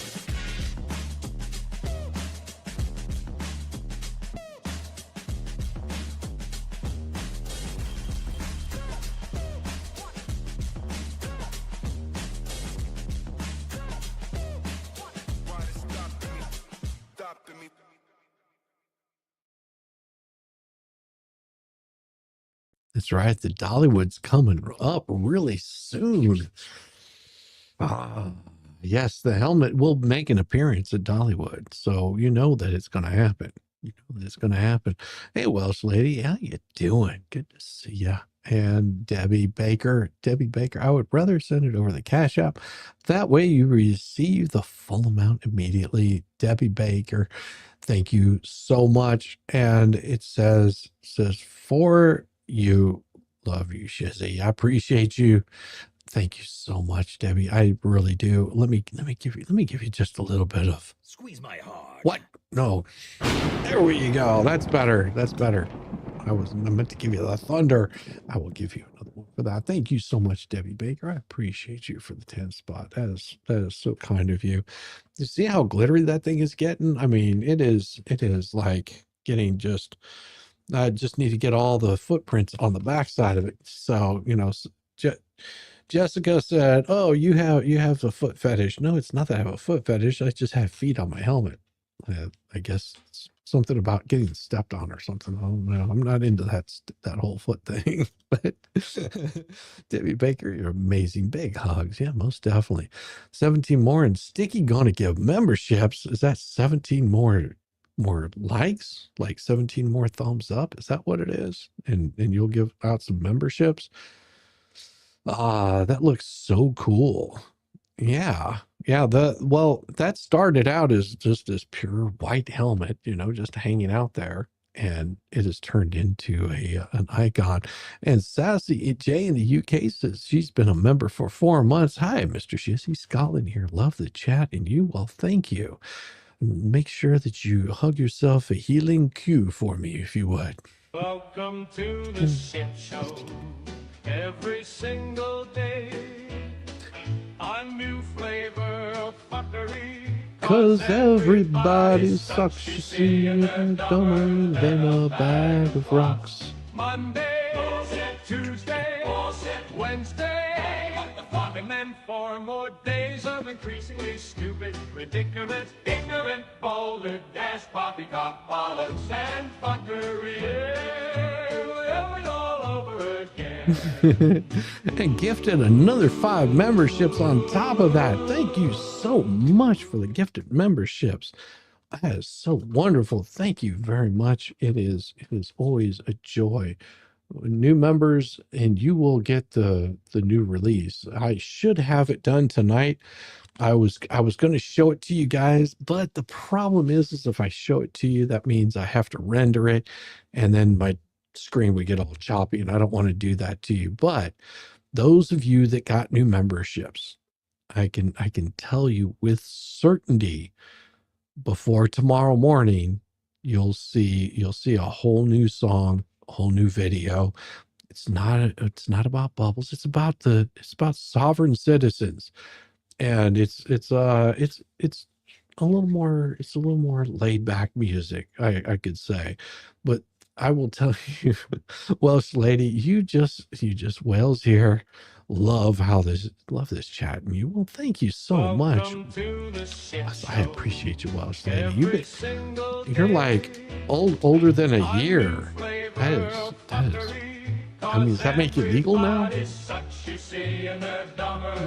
a bag of rocks. Monday, Tuesday, Wednesday, and then 4 more days of Yeah, right there. ridiculous, ignorant, boulder, dash, poppycock, bollocks, and fuckery. Yeah, all over again. Oh yeah. That's very cool.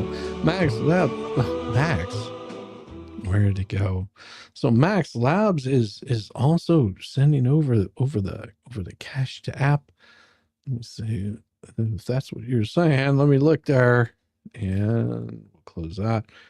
And what happened? No, pretty sure there isn't. That was no.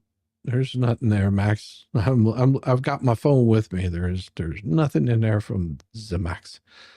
Love the Shizzy shows. We do try it. Wasn't me. Yeah, Max. It wasn't me. I didn't do anything. Hit 500. Yeah, I hit 500. It'd be crazy if I hit 500 likes tonight. Kitten, my phone just went dead on me. I wasn't paying attention because it's plugged in.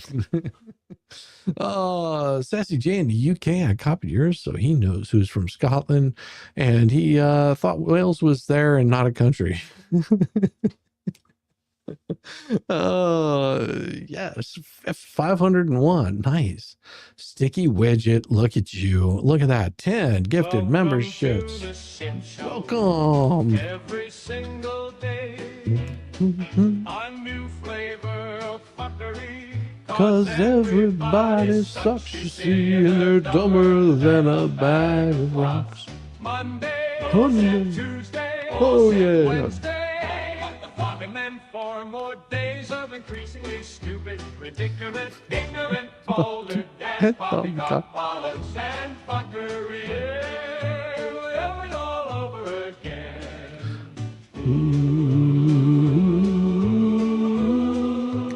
And then we've got Jenny 8675309. Been a member for 5 months, and welcome. Every single day. She's been here longer than that. Don't be fooled. Yeah, BBB will never get a membership over here ever again. Tuesday, or Wednesday, and then 4 more days of increasingly stupid predicaments, ignorant, boulder, dash, poppycock, bollocks, and fuckery. Thank you so much. Oh, Palmers, I might have not been present. The YouTube iron running gun is a bastard. Results realm only in Aberdeen. Aberdeen, really? I was in Aberdeen. Is that where it was? Yeah, my wife and I, we went from England. We landed in London, and I will tell you, Heathrow Airport is a cluster mess. I mean, it is a absolute terror going there, especially whenever you got some dumb ass that leaves his bag or his daughter's bag sitting there, with some backpack, and then all of a sudden you got security surrounding him. It doesn't help that he's wearing a towel on his head. That didn't help out a whole lot either, because then they're asking, well, whose is this? And then of course they pull him out of line and disrupts everybody. But once I would tell you, the best place in Europe that I flew into would have been Venice. Small airport, flies right in there, and like they were really easy to deal with. Like they were on island time. I loved it. I will tell you, that was probably the best. Now whenever we flew into England, we got to trying to think where it was. It was because I drove out of London, and we toured the countryside all over England, and then up into the Cotswolds, and then we jumped on a plane, but I don't remember what city it was from. Was it out of London? I don't remember. Then once we landed, it was in what is that? And the name's gonna slip me. They've got like the river flowing through it, and it'll come to me eventually.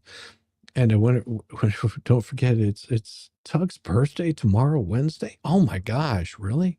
Oh, that's gonna be a hell of a celebration. That's gonna be a hell of a celebration. I love it whenever it's Tug's birthday. Yeah. So now I'm thinking like some comic book character's name. Anyhow, so we landed there. Scots were kilts because sheep hear zippers. That's true. That is true. And then of course it was like pretty much right across the border. I mean, whenever you say that, it still was like 30-minute flight. It's just a small like island hopper. That's what we call them here in the United States. I mean, the plane looked like a bus. It was with wings. It was hilarious. And then rented another car out of that. Went let's see, Inverness. Went to, I'm trying to think of all the places we went to. And then we went to Loch Ness. We went to just a bunch of different places, and then ended up in mostly in the country. And then we flew out of Glasgow, which was, we actually had a driver, because it was like, I don't want to go into another city and park. So we had a driver. It didn't cost very much. I think it was like $30 or $40 or something like that. And he took us into Glasgow, and we got on our flight and left. It was good. You have no powers here, Shizzy. We'll start watching just woke up 5:30 in the morning, just woke up with another migraine attack, and catching Shizzy is still alive. Well, I hope I'm still alive. I live on Aberdeen. Yeah, we went to Aberdeen. Yeah, it was nice. It was really nice. I liked Scotland. We had a good time. It was, we, oh, we went to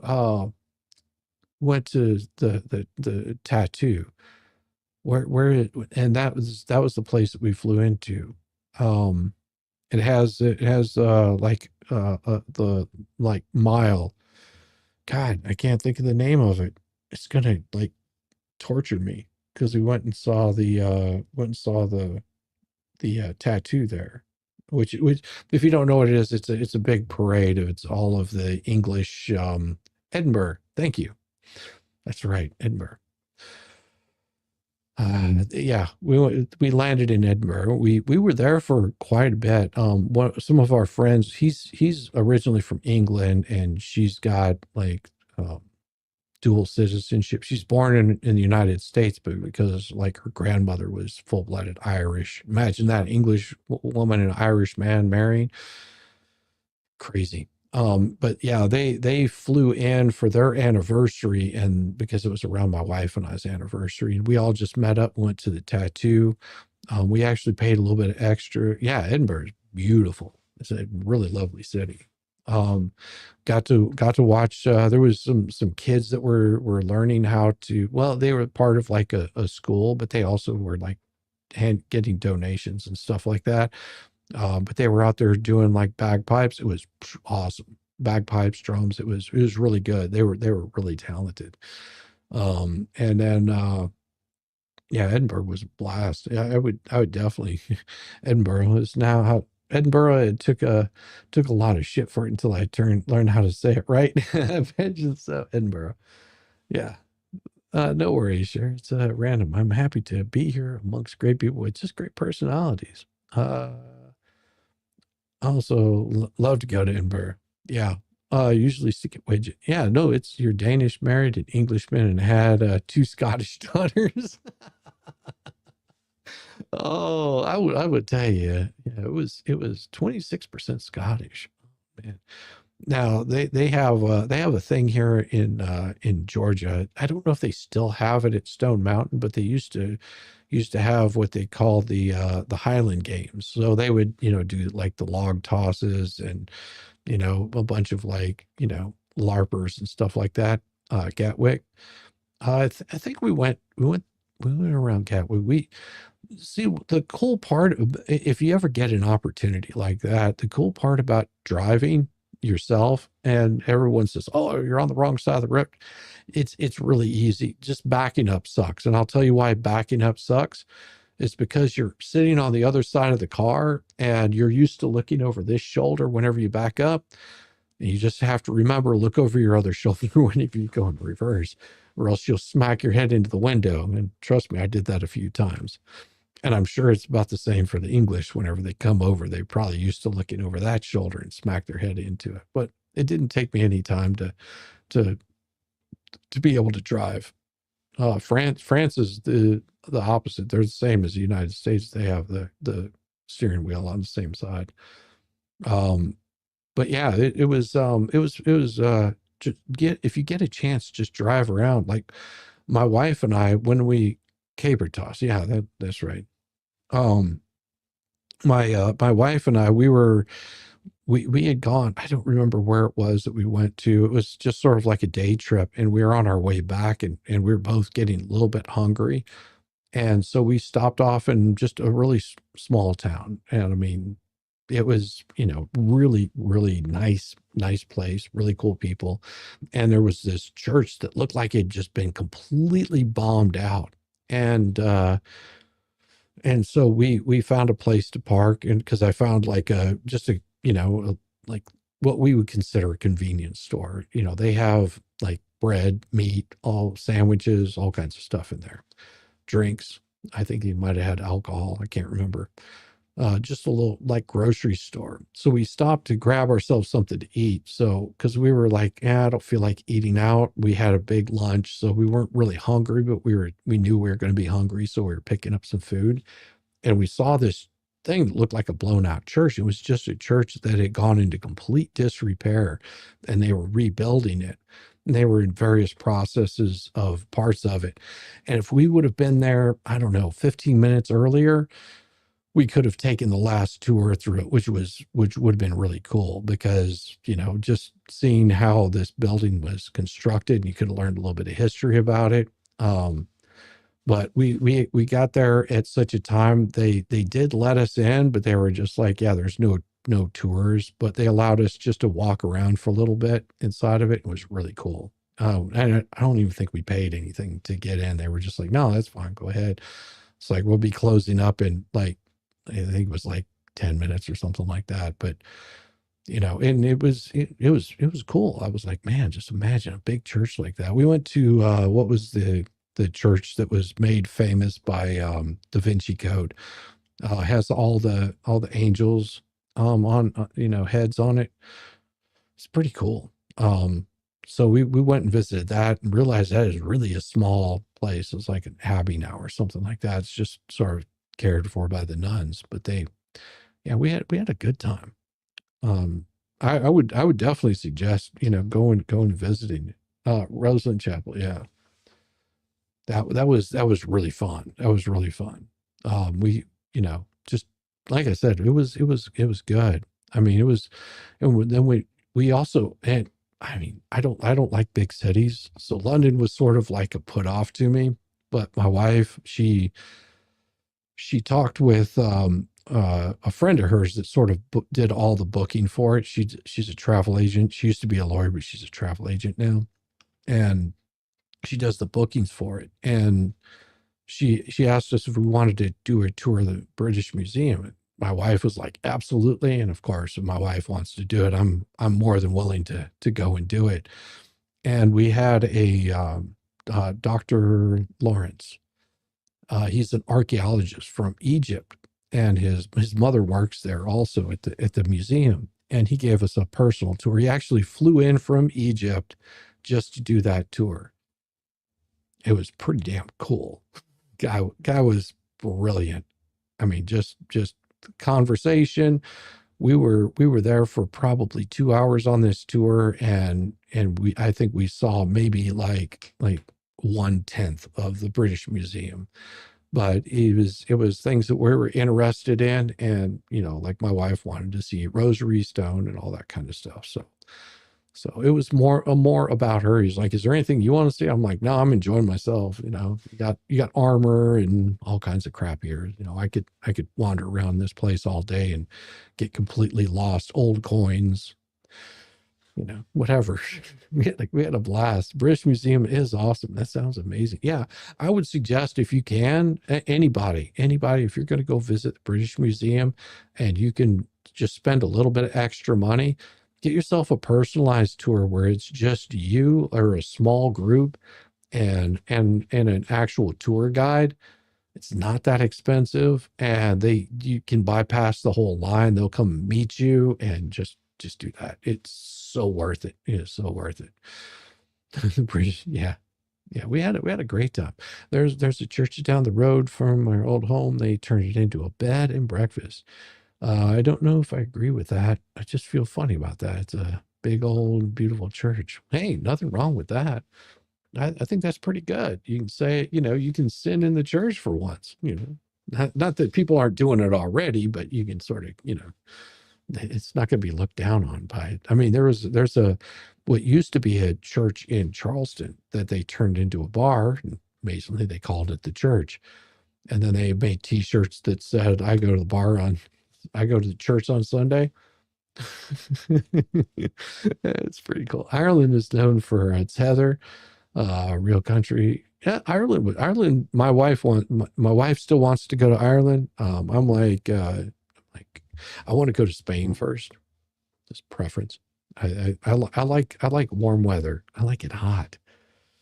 I like it really hot. My wife, not so much, which is really nice that she's out of town like for the next couple of days, because that means that she doesn't turn the AC all the way to like 60 degrees in here, and it feels so much better.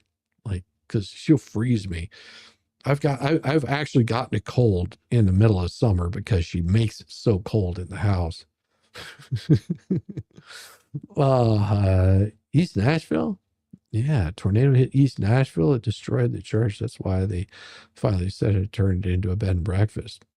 Well, surely if you're going to be in Nashville, then it's not much of a trip for you to make it to Knoxville for Dollywood. It's an event. You go, you get to hang out, get to see a bunch of people. Everybody's going to be going to Dollywood, and then there's an F&L. It's going to be totally worth it. You should check it out. It's going to be a blast. And it doesn't cost you anything except for whatever room that you're going to get and whatever your travel is. I don't think we're charging a cover there for people to get in. I don't know why they would. They might have ropes to not let people in, but it'll be good. Loved Italy. Italy. Yes, we did. My wife and I, we did Italy, was it 2 years ago, 3 years ago? Went for 2 weeks and stayed a year. I could understand that, Shield Maiden. My wife and I, we did my mother-in-law. This is the only way that we could have afforded is the mother-in-law wanted to splurge and rent a house for like a week and then go to another place. And my wife and I and my brother-in-law and his wife, we combined and sort of did the other half of the trip. She took care of the first part of it. We were there for 2 weeks. Man, I will tell you, it was an absolute beautiful place. But going into a lot of the cities, it will wear your ass out. I mean, because it is just an uphill climb up into those cities. But yeah, really beautiful countryside.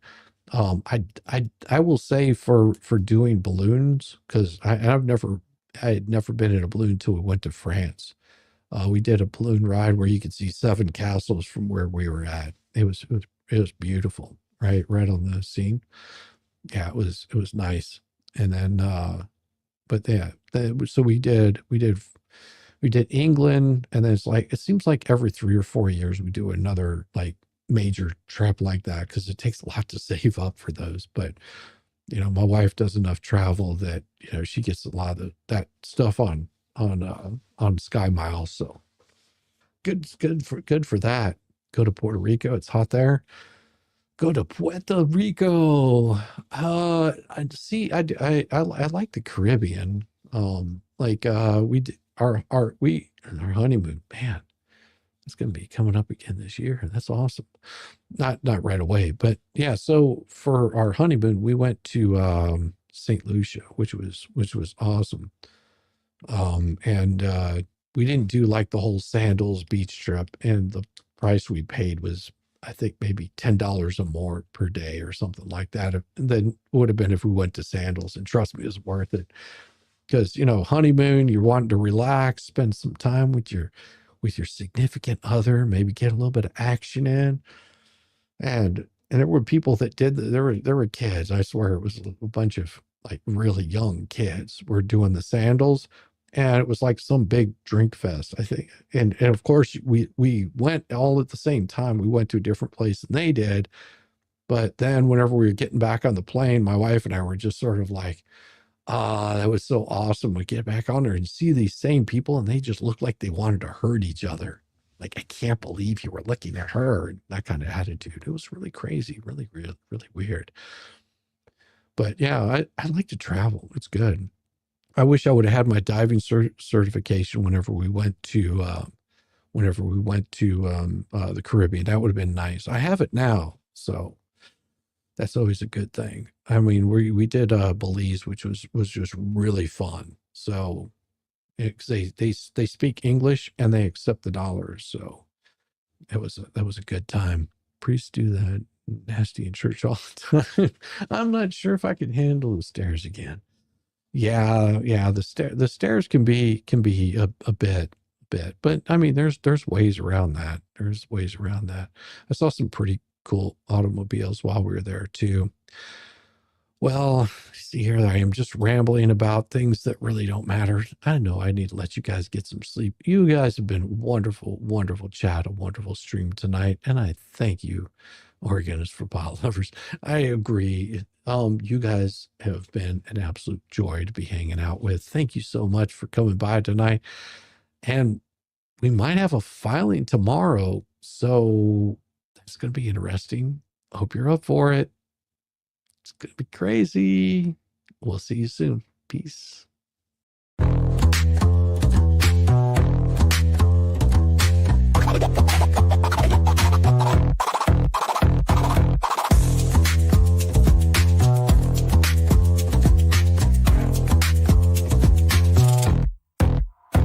Oh, you thought I was done, bless your heart, but I'm still living rent-free, it's a work of art. Call me daddy, call me nut, call me the goat. You're paddling upstream while I'm running this boat. You say, I don't care, yet you're glued to the screen. Caught up in my glow while you stay unseen. Your shade's like a breeze, it's barely a draft. Meanwhile, I'm the Picasso of roasting your ass. You say you're over me, oh how cute, but here I am, still the star of your loop. You're my biggest fans, don't even deny. So grab some popcorn when daddy goes live.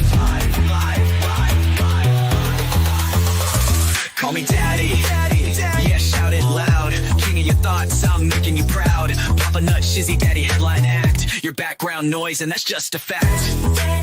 Let's face the score. You hate that you love me, but you keep wanting more.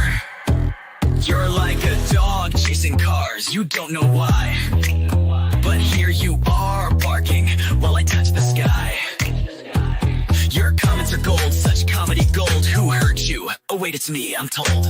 You're keeping tabs like an unpaid intern while I'm cashing checks. When will you learn? Your timeline's a shrine to every move I make. I'd say thanks, but you're a nasty skank. Oh, Shizzy's washed up. Yeah, sure, Jan, yet here I am, the centerpiece of your plan. You hate watch my stream like it's Oscar night, but guess what, kiddos? I'm still shining bright. Call me daddy, send in your bread. I'm still rent-free in your effing head. Papa Nut, Shizzy Daddy on your brain. I'm your mental landlord, you can't complain. Let's keep it real. You hate that I'm winning, but you love how it feels.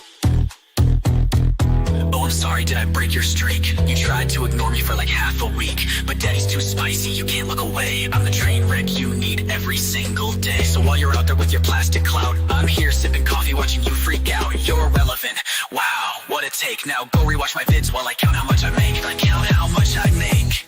Call me daddy, yeah, own it now. I'm reading your brain and you don't know how. Papa Nut, Shizzy Daddy, let's set the bar. I'm the constellation, you're a burned out star. Embrace your role, cause I'm the main character. You're just an old ragged ass, burnt out troll. So that's your bedtime story, kids tucked in sweet and snug. Shizzy Daddy's forever, you lose and you're stuck in the mud.